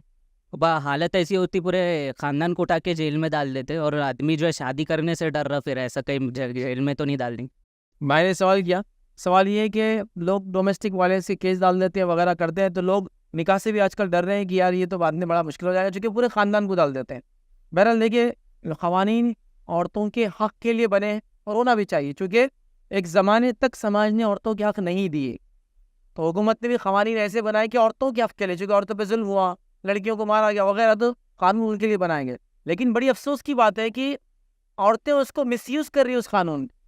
और जहाँ तक मैं समझता हूँ, अभी जो 498 के केसेस के अंदर गवर्नमेंट ने, मिशनरी ने काफ़ी लीनियंसी बरती है। पहले तो ऐसा होता, कंप्लेन हुई कि अरेस्ट कंपलसरी थी, अभी वो क्या करते हैं, कंप्लेनिंग पर अरेस्ट नहीं करते हैं, बुला के वार्निंग देकर भेज रहे हैं। क्योंकि अरेस्ट हो रही है, बाद में पता चल रहा है फेक केस था, झूठा डाला गया, अननेसेसरी दायरे को बढ़ाया गया, माँ, उसकी 4 बेटियाँ, उनके दामाद, उनका फला ससुर, ये लंबा किया। तो बहरहाल एहतियात की जा रही है, लेकिन मैं कहूँगा ये जुल्म हो जाएगा अगर कोई ऐसा करेगा। और वाकई में अगर ऐसे केसेस बहुत हुए तो लोग डरेंगे कि भाई ये निकाह को डिक्लेयर मत करो, अब उन ऐसे निकाह में रहेंगे, इसलिए कि तो बाद में बड़ा मसला हो जाएगा।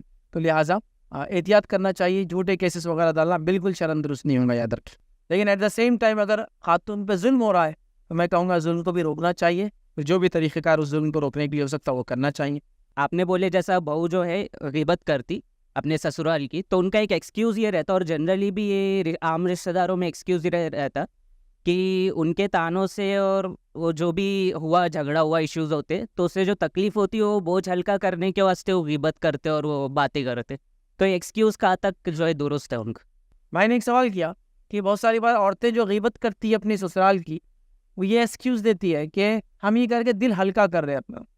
तो अगर आपको लगता है दिल हल्का करने का तरीका है, तो अपनी सास को भी इजाज़त दे दीजिए, वो भी ऐसा दिल हल्का करते रहेगा। दोनों भी हल्का करो दिल, बस इनकी उन्हों इनकी। और मैं समझता हूँ जीत कौन हासिल करेगा, जो पुराना आदमी है। जीत तो सीखेंगे फिर गिबत करने में, दिल हल्का करने में।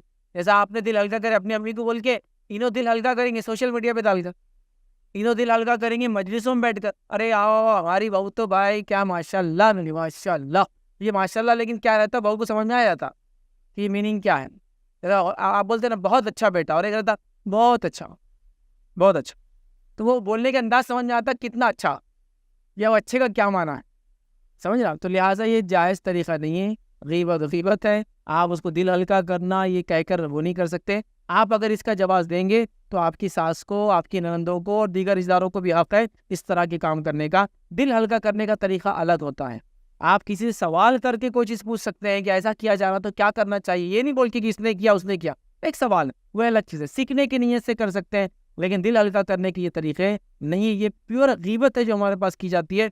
कोई इसलाह नीयत नहीं रहती, कोई दिल हल्का नहीं होता, तमाशे खड़े होते हैं और ये गीबतों की वजह से खानदान बर्बाद होते हैं, क्योंकि सुनने वाले रोकर सुनते हैं और हंसकर बोलते नहीं, हंसकर फैलाते हैं।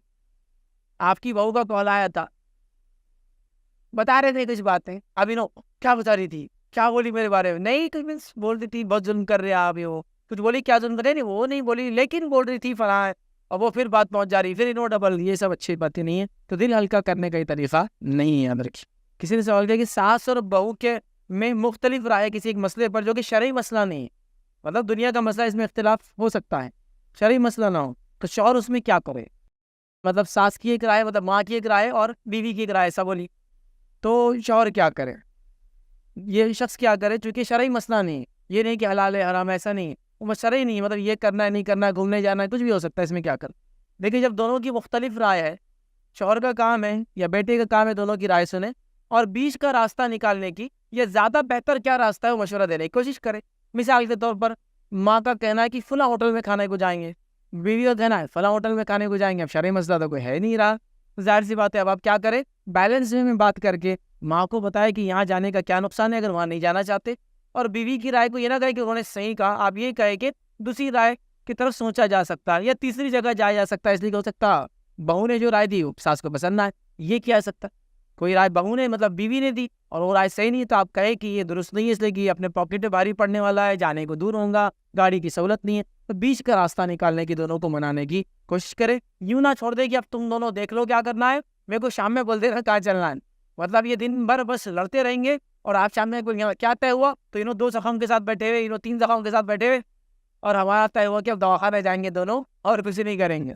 ये नहीं, आपको करना है मसले का हल निकालना है बहुत अच्छे अंदाज से, ऐसा तरीके से। थोड़े दिन में आदमी सीख भी लेता है, जिसके पास हिकमत है सीख भी लेता है कि कैसे माँ को मैनेज करे और कैसे बीवी को मैनेज करे, और एक अच्छा आदमी जिसमें मैनेजमेंट की सलाहियत अच्छी होती है वो ये सब कर लेता है। तो बहुत हिकमत के साथ, क्योंकि माँ को नाराज़ करना भी दुरुस्त बात नहीं है। कभी ऐसा हो सकता है माँ वाकई में एक बात बोल रही हो लेकिन वो गलत है, लेकिन दुनिया में मसला है, कोई मसला नहीं, तो बहू को समझा, देखो मेरी वालिदा ये बात बोल रही है और माँ का मुकाम है और ये कोई शरई मसला तो नहीं ना हराम हलाल का, तो उनकी बात मानने पे क्या जा रहा है, अच्छे से वो करो, ओपन माइंड के साथ कबूल करो और चलो, मान जाएंगे इंशाल्लाह। इसलिए कि फिर ये बात हो सकता है आपके सामने ज़िंदगी में आए, आपके बच्चे आपके साथ भी करें, तब भी हो सकता है वो तरजीह दे, इस तरह का सिचुएशन, तो समझाने की कोशिश करना चाहिए और एक अच्छी राय पर मर्द को आना चाहिए। कभी ऐसा भी हो सकता है, आपको मालूम है हर बार इस मसले पे लोग लड़ते हैं, तो मर्द उन दोनों को ऑप्शन देने नहीं चाहिए, सीधा बोलना चाहिए मेरे को ये करना है, अपन ये करने वाले हैं। क्योंकि आपने देख लिया पहली बार झगड़ा हुआ होटल पे, अगली बार दावत है, मैं यहाँ दावत रख रहा हूँ, आप दोनों भी इन्वाइटेड है, आ जाइए, बस खत्म। क्योंकि अब आपको मालूम है यहाँ ऑप्शन देने में बड़ा मसला होता है, तो लिहाजा नेक्स्ट टाइम फिर सीख कर ऑप्शन ही ना दे, अपने तरफ से कोशिश कर दे। चूँकि शरई मसला नहीं है तो फिर आप अपना ऑप्शन अपना ही रख दे और उस पर अमल कर ले, ज़्यादा बेहतर हो इंशाल्लाह। सास के बारे में सवाल ये कि अगर सास जो है अपनी बहू को कंपेयर करे अपनी बेटियों से या दूसरी बहुओं से, तो बहू इस मामले में क्या करे। देखिए सबसे पहली चीज़ हर इंसान याद रखे, अल्लाह ताला ने हर इंसान को अलग बनाया है, कोई भी इंसान एक जैसा नहीं होता, हत्ता कि जो बच्चे 2 एक साथ भी पैदा होते हैं दोनों अलग होते हैं, खुसूसियतें अलग, खामियां अलग, सलाहियतें अलग, बुराइयां अलग, एक साथ जुड़वा जिसको बोलते हैं वो भी अलग होते हैं। तो कोई बच्चा दूसरे के जैसा नहीं होता, तो कोई औरत भी दूसरी औरत जैसी नहीं होती। तो माँ का या सास का बेटी से बहू को कंपेयर करना या बहू को आपस में करना ये बिल्कुल दुरुस्त नहीं है, सिवाय इसके कि कभी तरगीब दिलाने, वाकई में बगैर टॉन्ट के, तरगीब समझते हैं आप, मोटिवेट करने, कोई टॉन्ट नहीं, कोई तकलीफ देने का उसमें मादा नहीं, ठीक है, अच्छे से वो करे और सबके सामने ना करते हुए अकेले में करे, तो मैं समझता हूँ बेनिफिशियल भी साबित होगा। फॉर एग्जाम्पल, एक बहू है जो बहुत जल्दी काम करती है और एक बहू थोड़ी काम करती है लेकिन काम स्लो करती है, सुस्त नहीं बोलूँगा, स्लो करती है, मतलब हर किसी की स्पीड होती है ना काम करने की। तो अगर आपको लगता है कि ये बहू ने भी तेज काम करना चाहिए, तो आप क्या करें, उसकी इसलाह कंपेयर करके नहीं, आप ये कहें कि माशाअल्लाह आप काम अच्छा करते हैं, अगर ये टेक्निक अपना ले जो मैंने देखा हूँ दूसरों में है, तो आपका काम की रफ्तार इंशाल्लाह और बढ़ जाएंगी। तो यहाँ बहू मोटिवेट होंगी फिर कि सास ने कंपैरिजन नहीं किया और ये कहा कि कुछ टेक्निक्स वो बताएंगी जिन टेक्निक्स को फॉलो करके इसका काम तेज हो जाएंगे, तो ऐसा कर सकते हैं। लेकिन अगर वाकई में लिटरली कंपेयर करें उन्होंने इतना सोना लाया, तुमने इतना नहीं लाया, उन्होंने ये जायज़ लाया, तुमने जायज़ नहीं लाया, उनकी सेहत ऐसी है, तुम मोटे होते जा रहे, उन्होंने इतना तेज काम कर रहे, तुम इसलिए हो गए। तो ये कंपैरिजन दुरुस्त नहीं है। हो सकता है उसमें एक कोई खामी हो तो 10 खूबी हो। या सास को एक खूबी पसंद है एक बहू की कि वो काम तेज करती है, लेकिन उसमें 10 खामियां हैं, जबकि दूसरी बहू काम में थोड़ी स्लो है लेकिन बाकी उसमें 100 अच्छी खूबियां हैं। तो क्या ऐसा कंपैरिजन दुरुस्त नहीं है। लेकिन ज़रूरत पड़ने पर मोटिवेट करने के लिए वाकई में इस्लाह के नीयत से कंपेयर करना कोई बुराई नहीं है, याद रखिए वो अच्छे से हो और ये बात का ख्याल हो कि बहू भी उसको पॉजिटिव ले रही हो, ये इंपॉर्टेंट है। वरना बहू अगर नेगेटिव ले तो बहुत सारे मसाइल हो जाते हैं अंदर। किसी ने सवाल किया, अगर सास का अकीदा सही ना हो और बहू इस्लाह करना चाहती हो तो कैसे करें? देखिए, सास का अकीदा दुरुस्त नहीं, बहू इस्लाह करना चाहिए तो कैसे करें? बड़ों की इस्लाह करने का एक तरीका होता है। मेरा एक लेक्चर का एक पार्ट है, अपने से उम्र में ज़्यादा लोगों की इस्लाह कैसे करें, तो वो तरीका अपनाना पड़ेगा इधर। आप डायरेक्ट कोई बहू सास को ये नहीं कह सकती कि अम्मी ये बिदअत है, ये शिरक है, तुम करते होंगे करो, हम नहीं करते तो हम हिस्सा नहीं लेते, हम जान। आप ये नहीं बोल सकते, क्योंकि फिर आपको वही साथ रहना है और बार बार सामना होना है। तो आपको अच्छे ढंग से करना होगा। क्या क्या तरीके हो सकते? पहला, आप क्या करें, कोई ऐसी तकरीर जिस तकरीर के अंदर ये टॉपिक पर बोला गया हो, खामोशी के साथ, जब उनको मालूम ना लगा के हट जाए वहाँ से, ताकि वो आए, कुछ बोला जा रहा है सुन ले। किसी ग्रुप में वो शामिल है, किसी सोशल मीडिया में एक जनरल सेंस में कोई क्लिप डाल दे जिसको वो सुन ले। कोई किताब वगैरह ऐसी हो जिसके अंदर वो टॉपिक लिखा गया हो और जिस आलिम को वो बेहतर समझते हो उसी आलिम को वहाँ खामोशी से रख दे और वहाँ से निकल जाए। कभी बैठे बैठे किसी टॉपिक को पढ़े और कहे कि देखो ये क्या लिख रहे, हम तो ऐसा नहीं कर रहे, हमने जरा आप भी देखी पढ़ के क्या है, और वो पढ़े। ये उम्मीद मत कीजिए कि वो पढ़ के बोलेंगे हाँ मैंने तौबा कर ली बहू, तुमने मेरी इस्लाह कर दी। नहीं, वो ही नहीं बोलेंगे। वो खामोशी में अम्मा हो सकता अमल में ला ले। आपका एक्सपेक्टेशन ही हो ना, अम्मी पढ़े क्या, सुधरे क्या नहीं, सुने क्या मौलवी साहब को, अब तक इस्लाह हुई क्या नहीं, ये आप नहीं पूछ सकते, क्योंकि ऐसा करने से वो आपकी बात नहीं मानेंगे। तो क्या करेंगे आप? सुनाया, खामोश, कभी पढ़ने रख दिया, खामोश बैठ गए, कभी कोई चीज़ बता दी, खामोश इख्तियार। फिर उनको मौका मिलेगा, वो इस्लाह करेंगे, समझेंगे और बोलेंगे इस बात को। लेकिन आप ये भी नहीं करना दूसरों को, हमारी सास ऐसे थे हमने ऐसा कर दी, ये बोली मत। फिर क्या होगा? उसमें जिद आती इंसान। क्योंकि बड़े लोगों का एक मिजाज होता है, वो जनरली इस चीज़ को एक्नॉलेज नहीं करते, जबकि करना चाहिए कि छोटों से उनको फ़ायदा हुआ है। एक्नॉलेज करना चाहिए कि आपका बच्चा है छोटा और आप कहीं बेटा आपसे सीखा मैंने पहली बार, मुझे नहीं आता था, एक्नॉलेज कीजिए। नहीं करते हैं तो नतीजा हो चुके एक प्रॉब्लम है, वो समाजी मसला है वो, और वो इंडिया के अंदर वो मेंटालिटी है, वो हम चेंज नहीं कर सकते। वेस्टर्नर्स में नहीं होता है। आप कुछ भी उनको फ़ायदा देते ताज्जुब करेंगे तो कहेंगे अच्छा ये तो मुझे कभी नहीं मांगता इससे पहले, वो ताज्जुब हमारे पास नहीं। तो लिहाजा आप एक्सपेक्ट मत करें कि वो आपको करेंगे, कि बोलेंगे हाँ सही हुआ, लेकिन आप खामोशी में इस्लाह करें और इसको रिपीट ना करें कि मैंने करी थी तो ये फ़ायदा हुआ, वरना हो सकता है जिद में उसी अकीदे वापस पलट जाए। तो इस्लाह के कई ऐसे तरीके हो सकते हैं, उन तरीक़ों को अपनाएं। हाँ, आदमी का मिजाज अलग होता है, उसके हिसाब से आप तय कर सकते हैं क्या करना चाहिए, क्या बेस्ट इनके लिए पॉसिबल रहेंगे। किसी ने सवाल किया कि अगर बहू सास का हर जुल्म बर्दाश्त करे, सब्र करे, तो क्या ये जुल्म करने में बढ़ावा होगा या फिर नहीं? देखिए, अगर सास जुल्म कर रही है और बहू उसको बर्दाश्त करें, तो मैं यहाँ एक चीज़ पहले ये समझाना चाहूँगा, जुल्म बोलते किसको वो भी तो हम समझे। नहीं तो आप सास की हर बात को जुल्म में डाल दे तो वो भी बस मसला है। जैसा मिसाल के तौर, सास ने बोली पानी लाओ, क्या अम्मी का जुल्म है पानी लाओ बोल रहे? सास ने बोली ज़रा कुछ गिर गया आप उठा लो, क्या अम्मी का जुल्म है हमको उठा लो बोल रहे?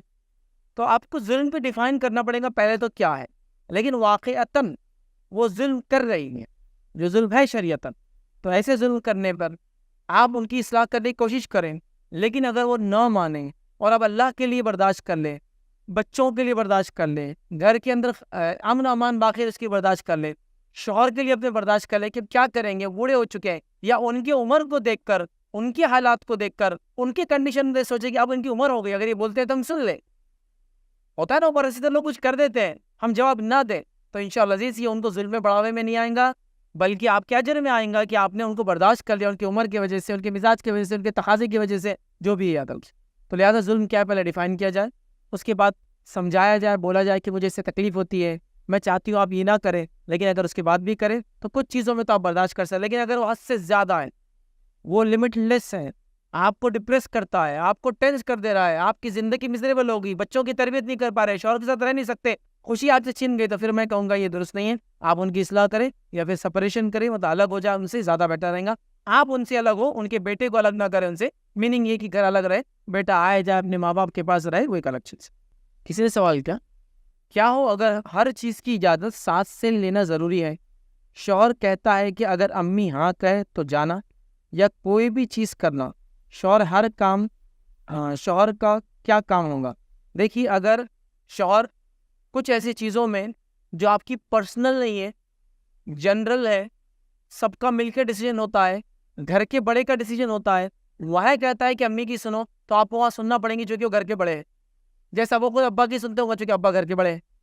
लेकिन ऐसी कोई चीज़ है जो पर्सनल होंगी, तो मैं शौहर से गुजारिश करूंगा वो अपनी बीवी को कंपेल ना करे कि वो सास से हर चीज़ पूछे। पर्सनल क्या हो सकता है? पर्सनल यूज़ की चीज़ें, पर्सनल इस्तेमाल की चीज़ें, पर्सनली कुछ खाना पीना चाहती है, पर्सनली कुछ जाना आना चाहती है कहीं, इसी तरह इस्तेमाल करना चाहती है, यूज़ करना चाहती है, तो यहाँ कंपेल ना करे। जैसे मिसाल के तौर पर आप हर चीज़ में जा रहे हैं कि अम्मी रिचार्ज कराऊँ क्या इसका? ये पर्सनल मैटर है। अम्मी उन्होंने बोल रहे ये नहीं, ये वाला खाते हैं, मैं लाऊं क्या? बोलने की जरूरत नहीं है। तो यह डिपेंड है। तो अगर ऐसा कोई डिसीजन है जो घर से रिलेटेड है और घर का जिम्मेदार लेगा, तो वो तो माँ को शामिल करना चाहिए। लेकिन हर चीज़ से मुराद, जैसा हमारे पास घरों में होता ना, हर चीज़ से मुराद बोलते इतना वो कर देते हैं कि उसको मायूस कर देते हैं ज़िंदगी में, कि शायद मैं ज़िंदगी में खुद से कभी डिसीजन नहीं ले सकूंगी। उतना मत कीजिए जो उसके पर्सनल डिसीजन से बोले। जैसा कि बच्चे को स्कूल में डालना है, तो ये बेटर डिसीजन कौन ले सकता है बताइए? माँ चूंकि अभी की हालत जानती है क्या चल रहा है, वो बेटर डिसीजन ले सकती है। या फिर उसकी दादी बच्चे की अगर वाकई में एजुकेटेड है और आज की हालत जानती है तो फिर वो भी ले सकती है। लेकिन उनको वो आज की हालत पता नहीं और वो बस है नहीं यही करो मैं जो बोल रही हूँ, तो फिर यहाँ पे दुरुस्त नहीं हुआ डिसीजन। तो ये डिपेंड है, सिचुएशनल है, हालात के एतबार से। घर की जिम्मेदारियों का या घर के मामले होगा तो वो वालदा ही लेंगे, लेकिन बच्चों के बारे में, पर्सनल यूज़ के बारे में वो माँ ज़्यादा बेहतर जानती है कब डिसीजन ले, क्या करे और कैसा करे। तो उतना उसको फ्री विल और लिबर्टी देना ही चाहिए। आदर्श अस्सलाम वालेकुम। शेख, एक और सेंसिटिव टॉपिक है। असल में ये क्वेश्चन भी मेरे पास 2 से 3 जैसे घूम के आया है। तो हमने बात किया सास और बहू के ताल्लुक से, लेकिन इसमें एक और टॉपिक ये इंक्लूड किया जा सकता है, मतलब क्वेश्चन के पॉइंट ऑफ व्यू से, कि 2 भाई हैं और उनकी जो बीवियां हैं, आपस में जो इख्तिलाफात आज माशरे में बहुत एक सेंसिटिव टॉपिक है ये भी एक। तो इसमें ख़ास तौर से या तो अलाइदगी की वजह बनती है या फिर हो सकता है कि आपस में दोनों का जो नोक-झोंक चलती रहती है, ये पहली बात। और सेकंड ये है कि सास का जो है ख़ास एक बहू के तरफ एक सॉफ्ट कॉर्नर जो सर को बोले, तो उसका क्या सोल्यूशन रहेगा उस ताल्लुक से? भाई ने सवाल किया कि एक सास है, उसकी 2 बहुएं हैं। हम उसको सवाल को ऐसा उल्टा ले, सास बहू से कर लेते हैं। वो 2 भाइयों की बीवियां नहीं काउंट करते, सास बहू करता हूँ। तो एक खातून है, वो सास है और उसकी 2 बहुएं हैं, और सास का एक बहू की तरफ खास एटीट्यूड है, अच्छा एटीट्यूड है, दूसरी तरफ नहीं है। फिर उसकी वजह से वो इख्तिलाफ दोनों में भी होता है, और फिर दोनों बहुएं जब लड़ती है तो जाहिर से सास को एक की सपोर्ट होती है, दूसरे को सपोर्ट नहीं होती है, और फिर वो इख्तिलाफ बढ़ जाता है, घर अलग होते हैं, सेपरेशन होता है, लड़ाई होती है, झगड़े होते हैं, बाकी सारी चीज़ें होती हैं। तो ऐसे मामले में क्या करें? तो देखिए, सबसे पहले तो चीज़ याद ये है कि मर्द का काम है घर में लोगों को एजुकेट करे कि लोगों के साथ कैसे रहे। मर्द ये नहीं बोल सकता, लड़का ही नहीं बोल सकता, बेटे ये नहीं बोल सकते, बाप ये नहीं बोल सकता कि अब हम क्या करें, वो तुम्हारी मतलब मेरी माँ तो ऐसी है, मेरी बीवी तो ऐसी है। उनको एजुकेट करें कि जब वो 2 लोग, 3 लोग, 4 लोग जो सेम पोजीशन रखते हैं, बड़ी बहू, छोटी बहू और छोटी बहू, ऐसा हो सकता है, लेकिन पोजीशन तो बहू है ना, कैटेगरी तो सेम हो गई। तो वो उनके साथ इंसाफ करे, अच्छे से रहे, सबको बराबरी की नज़र से देखे, किसी पे जुल्म ज्यादती ना करे, किसी को नज़दीक किसी को दूर ना समझे, सिवाय इसकी कि कोई ज़्यादा खातिर खिदमत करता है तो एक नेचुरल मोहब्बत हो जाती है, उसको तो मैं भी नहीं रोकूंगा। वो एक नेचुरल है ना, एक आदमी आपकी बहुत खिदमत करता है तो आपको मोहब्बत होती है, लेकिन वो मोहब्बत भी दोनों में नाइंसाफ़ी में आमादा ना करे, क्योंकि इस्लाम मोहब्बत को बराबर करो ये नहीं कहता, लेकिन मोहब्बत की वजह से नाइंसाफ़ी हराम है। तो लिहाजा वो सास का काम है कि वो दोनों बहुओं में इंसाफ के साथ रहे, अच्छे से दोनों को डील करे, सही से दोनों से वो करे। और बच्चों का और ससुर का ये काम है कि उस सास की इस्लाह करे, अगर वो इस तरह से जुल्म करती है, अगर ऐसा ना हुआ तो सिर्फ घर नहीं टूटते, याद रखिए, बड़े मसाइल घरों में होते, याद रखिए, और बड़े इख्तिलाफात होते, याद रखिए। और जनरली हम जो माहौल में रहते हैं, सोशो इकोनॉमिकल ऐसे कंडीशन हमारे पास होते हैं हमारे मुल्क में कि जल्दी जल्दी सेपरेट होना भी हम लोगों के लिए मुश्किल होता है, अलग अलग घरों में रहना बहुत मुश्किल होता। तो लिहाजा यहाँ इस्लाह की सख्त ज़रूरत है, वरना एक दब जाता या एक जिसको बोलते मर जाता और दूसरा जिंदा रहता और बड़ा होता जाता। तो लिहाजा इस्लाह की ज़रूरत है। कभी मौका मिला तो इंशाल्लाह दूसरे रिलेशन, स्पेशली एक खातून का रिलेशन उसकी ननन से और एक खातून का उसकी जेठानी और देवरानी से, वो पार्ट है इसका, लेकिन इंशाल्लाह फिर कभी मौका मिला तो हम देखेंगे कैसे रहे, कैसे एक दूसरे की इस्लाह और अमन और अमान के साथ एक ख़ानदान में हम कैसे ज़िंदगी गुजार। अच्छा, मेरा सवाल ये था, जैसे आपने आज के सेशन की शुरुआत में कहा कि दुनिया के हर हिस्से में ये नहीं हो रहा है, हमारे पास ये बहुत ज़्यादा है, ठीक है। तो मैं समझता हूँ कि ये कहीं ना कहीं कल्चरल इन्फ्लुएंस है, हमारे ड्रामों में जो दिखाया जा रहा है, फिल्मों में जो दिखाया जा रहा है, या अब तो मोबाइल फ़ोन है, छोटे छोटे शॉर्ट क्लिप्स भी है, तो ये जो सास बहू का जो झगड़ा है, ये कहीं ना कहीं कल्चरल इन्फ्लुएंस है। इस इन्फ्लुएंस को कम करने के लिए हम क्या इकदाम उठा सकते हैं? भाई ने सवाल किया कि सास बहू का झगड़ा बर्रे सगीर में बहुत कॉमन है, लेकिन दूसरे कंट्रीज में ऐसा नहीं होता, वेस्टर्न कंट्रीज। तो ये कहीं ना कहीं कल्चरल इशू है। तो इस कल्चरल इशू को हम कैसे टैकल करें? देखिए, ये सास बहू का मसला कल्चरल भी था और यकीनन है समाजी हमारा ऐसा, स्पेशली बर्रे सगीर में एक मेल डोमिनेंट सोसाइटी है। हम चाहे जिस भी मज़हब के मानने वाले हो, मेल डोमिनेशन हमारे पास हर जगह है। किसी मज़हब के वाला मुसलमान हो तो मेल डोमिनेट, नॉन मुस्लिम हो तो मेल डोमिनेशन का मामला है, जिसके नतीजे में औरतों पे जुल्म बड़ा कॉमन रहा हमारे पास, बड़ा कॉमन रहा कि हर कम्युनिटी का ये है कि औरतों पे जुल्म किया जा रहा है। उनको यहाँ तक कि हमने देखा कि पहले मर्द खाएंगे, बाद में औरतें खाएंगी। इस हद तक किया था। बचा हुआ खाएंगी, वो कभी भी खुद का नहीं खाएंगी, ताज़ा नहीं खाएंगी। अजीब व गरीब उसूल है, कल का खाएंगी, बासी खाएंगी, बड़े अजीब व गरीब उसूल है। बल्कि लड़के लड़कियों में भी करते हैं, बेटियों को बाद में, बेटों को पहले करते हैं। तो एक कल्चरल इम्पैक्ट है जिसमें बहुओं पे बड़ा जुल्म हुआ, याद रखें। तो हमें इस कल्चरल इम्पैक्ट को ऐसा कम करने की जरूरत, याद रखिए कि हमको एक इंसान को उसे डिग्निटी, ऑनर, उसकी इज्जत और जो मुकाम अल्लाह ने दिया वो देने की जरूरत है, एक मुसलमान को खास तौर से, कि ये भी एक इंसान है, इसका भी हक है, शरीयत ने इसकी भी हुकूक दिए। और एक मुसलमान के लिए बेइंतहा ज़रूरी है कि वो जाने की शरीयत ने जैसा माँ को मुकाम दिया है, बीवी को क्या मुकाम दिया है, उसका क्या रुतबा है। कल मेरा टॉपिक इसी पे आ रहा है कि अल्लाह के रसूल सल्लल्लाहु अलैहि वसल्लम का अपने बीवियों के साथ क्या सलूक था, ताकि हमको वहाँ पता चले कि उसका क्या हक है। माँ के हुकूक तो सब बोलते हैं, वालिदैन के हुकूक तो सब बोलते हैं, बच्चों के हुकूक जनरली लोग नहीं बोलते हैं। माँ तो इंशाल्लाह कल बीवी के हक में आपको सारी बातें आएंगी। तो लिहाजा कल्चरल इन्फ्लुएंस को खत्म करने की जरूरत है, जो कि गलत है। अच्छे इन्फ्लुएंस ले सकता है इंसान, गलत इन्फ्लुएंस है जिसमें एक औरत पर जुल्म होता है, याद रखें। उसके बाद जो भाई ने कहा सोशल मीडिया, तो यकीनन ड्रामे वगैरह ने बड़ा इसमें आग लगाई। और ड्रामों ने खास चीज़ सिखाई है हमारे पास सास बहू को, क्या है? दिल में सोचना।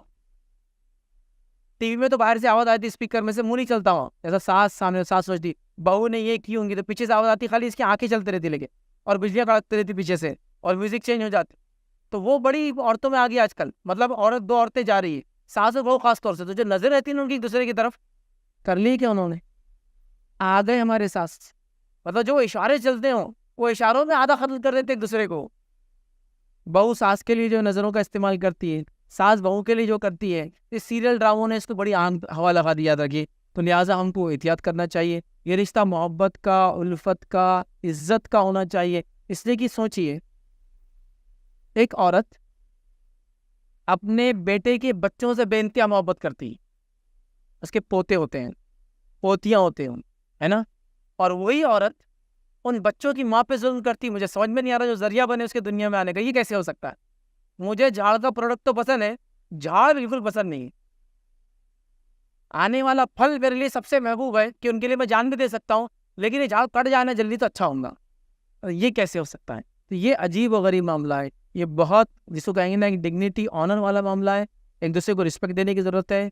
नस्लें अल्लाह ताला इस ज़रिए से आगे बढ़ाता है। आपकी अगली याद रखिए, तो बड़ा अहम रिश्ता है। इस रिश्ते को बड़ी प्यार मोहब्बत से लेके चलने की ज़रूरत है। और मीडिया का, सोशल मीडिया का, कल्चर का जो रॉन्ग इम्पैक्ट है उसको तर्क करके राइट काइंड ऑफ इम्पैक्ट लेने की बयान हमें ज़रूरत है। अस्सलाम वालेकुम। फैज़ भाई, सवाल ये है कि अगर मामला ऐसा है कि बहू में और सास में कुछ झगड़ा है और वो सुलझ नहीं रहा, अब वहाँ झूठ बोलने की बारी आ गई कि भाई अब कैसा करना, सच बोलेंगे तो बढ़ जाएगा, तो वहाँ झूठ बोला जा सकता है या फिर वहाँ कैसा करना चाहिए? मैंने एक अच्छा सवाल किया कि उन्होंने अपने तरफ से सवाल किया कि अब माँ और बहू में झगड़ा हो रहा है, अब शौहर चला गया, मतलब एक मर्द चला गया, अब वो क्या करे? अगर झूठ बोल दे थोड़ा ताकि झगड़ा मिट जाए, क्या करे? तो देखिए, जहाँ जहाँ झूठ बोला जा सकता है उन मुकामात पे एक मुकाम है, दो लोगों को मिलाने के लिए झूठ बोला जा सकता है, दो लोगों के दिल मिलाने के लिए झूठ बोला जा सकता है। तो झूठ बोलने की इजाज़त है कुछ जगह, जैसे जान बचाने के लिए इंसान बोल सकता है, ठीक है, तो यहाँ भी बोल सकता है। ये एक जगह है जहाँ आप बोल सकते हैं, लेकिन झूठ ऐसा बोले आप कि वो घुमाने वाली बात, ना इनको नाराज़गी हो, नहीं तो बातें पता चला यहाँ माँ तो खुश होगी, बातें बीवी से हम दौड़ रहे अंदर जाकर, तो वो भी मसला है। और झूठ ऐसा भी ना हो तो आप बातों को घुमा दे, शायद कि लगता है मुझे, शायद हुआ होगा, हो सकता है, समझ रहे आप, उस कहकर बात को निपटा दे। इसलिए अगर बात बढ़ेंगी तो जाहिर सी बात है घर का माहौल ख़राब होगा, बच्चों की तरबियत होती है, खाना पीना वेस्ट होता है, दिल बुरे हो जाते हैं, सलाम कलम बंद होता है। तो थोड़ा बहुत आप दोनों को मिलाने के लिए अगर कह दें वहाँ इंशाल्लाह, तो वो आप कह सकते हैं इंशाल्लाह। अस्सलाम वालेकुम। फैज़ी, मेरा नाम शाहिद अंसारी है। मेरा एक सवाल है कि अभी जितने भी सवाल आए तो सब सवाल ऐसे आए क्या सास ने ऐसा करी, सब मतलब सास की तरफ से ही आए। कभी वक्त ऐसा भी होता क्या बहुओं की गलती रहती मगर सास को मैनेज करते चलती। मतलब हर बार ऐसा नहीं कि मतलब अभी सब सवाल क्या आ रहे सास की तरफ से आ रहे कि बस सास ने ऐसा करी या सास को ही मैनेज करना चाहिए। मगर कभी कभी ऐसा होता कुछ घर में क्या भाई कुछ बहुएं भी गलती करती, एक बार बोलो 10 बार बोलो वो होते रहती और उसको मेंटेन करते चलती। तो इस सूरत में अब फिर क्या करना चाहिए? पहले सवाल का अक्सर सवाल आया कि सास ने ऐसा की वैसा की। तो देखिए जनरली क्या होता है, उमूमी तौर से जो चीज़ ज़्यादा होती है लोग उसके बारे में ही सवाल करते हैं। यकीनन दर्स का मकसद ये था कि बहू अच्छी बताना और सास बुरी बताना, तो सास अच्छी बताना बहू बुरी बताना नहीं, दोनों की इस्लाह करना मकसद था, ताकि दोनों अपनी इस्लाह करके एक आगे आने वाली नस्लों को परवान चढ़ाए, एक अच्छी जनरेशन को आगे लेके चले। ये मकसद था इस लेक्चर का, तो मकसद वो नहीं था। लेकिन जनरली जिस पे जुल्म ज़्यादा होता है तो उनके सवाल ज़्यादा आते हैं। जैसे मिसाल के तौर पर कानून ने ये माना है कि 95% मामलात में औरत मासूम होती है और मर्द की गलती होती है जब औरत और मर्द का झगड़ा होता है। क्यों कानून ने माना? इसलिए कि उन्होंने इतने केसेस देखे कि औरतों पे सदियों से जुल्म होता रहा है, लिहाजा उसी से। लेकिन ये बात बिल्कुल तय है, कई लोग ऐसे हैं अल्लाह उन पर रहम कर रहे हैं, उनके साथ अच्छा मामला करे, वो हर अपने बच्चे की चाहे बहू हो चाहे बेटा हो बेटियाँ हो गलतियों को माफ़ करते हैं, लेकर चलते हैं, इस्लाह की कोशिश करते हैं, सुधारने की कोशिश करते हैं, अल्लाह उनको इसका अजर देगा। लेकिन कब? जब इस बात को झगड़े में बोले ना कि मैंने आज तक तुम्हारी इतनी गलतियां बर्दाश्त, वरना फिर वो आपने एहसान किया और बदला ले लिया उसका कि पैसे दिए मदद करके, बाद में बोल दिया हमारे पैसों से पलते ये लोग, वो भी अहम है। और उस गलती को माफ़ करने के साथ सास का काम ये है कि अगली बार ना हो बोल के कुछ ऐसा तरकीब इख्तियार करे ताकि इस्लाह भी हो। ये बहुत इंपॉर्टेंट पॉइंट है। तो लिहाजा सास का काम है गलतियों को माफ़ करे।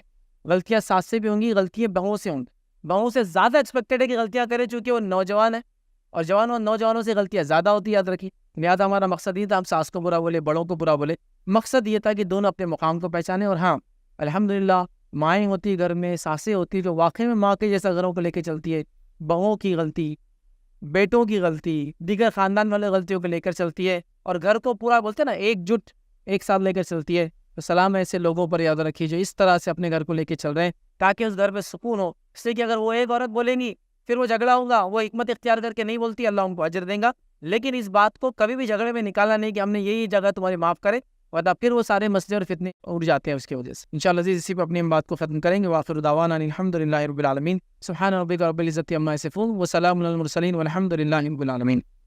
अस्सलाम वालेकुम रहमतुल्लाहि व बरकातुहू। इस नशिस्त के इख्तिताम का ऐलान किया जाता है। इंशाअल्लाह कल का जो टॉपिक रहेगा उसमें उसका अनवान है मोहम्मद सल्लल्लाहु अलैहि वसल्लम का अपने बीवी के साथ कैसा सलूक रहा। तो आप लोगों से गुजारिश है जिस तरीके से आप आज यहाँ पर आए हैं, इस प्रोग्राम को कामयाब बनाए हैं, इसी तरीके से कल भी आप आएँ, अपने दोस्त अहबाब व मुताल्लिक़ीन के साथ में आएँ और इस प्रोग्राम को कामयाब बनाएँ। और ताख़िरात है इसका ख़ास ध्यान रखें। जो भी आप दुआएँ इबादतें ज़िक्र अस्कार कर सकते हैं खूब करें, नेकियां को बटोरें। ये महीना बहुत तेज़ी से गुजर रहा है। अल्लाह से दुआ करें अल्लाह हम तमाम के नेक अमाल को कबूल फरमाए, हम तमाम के मसाइल को दूर फरमाए। आमीन। अस्सलामु अलैकुम व रहमतुल्लाहि व बरकातुहू।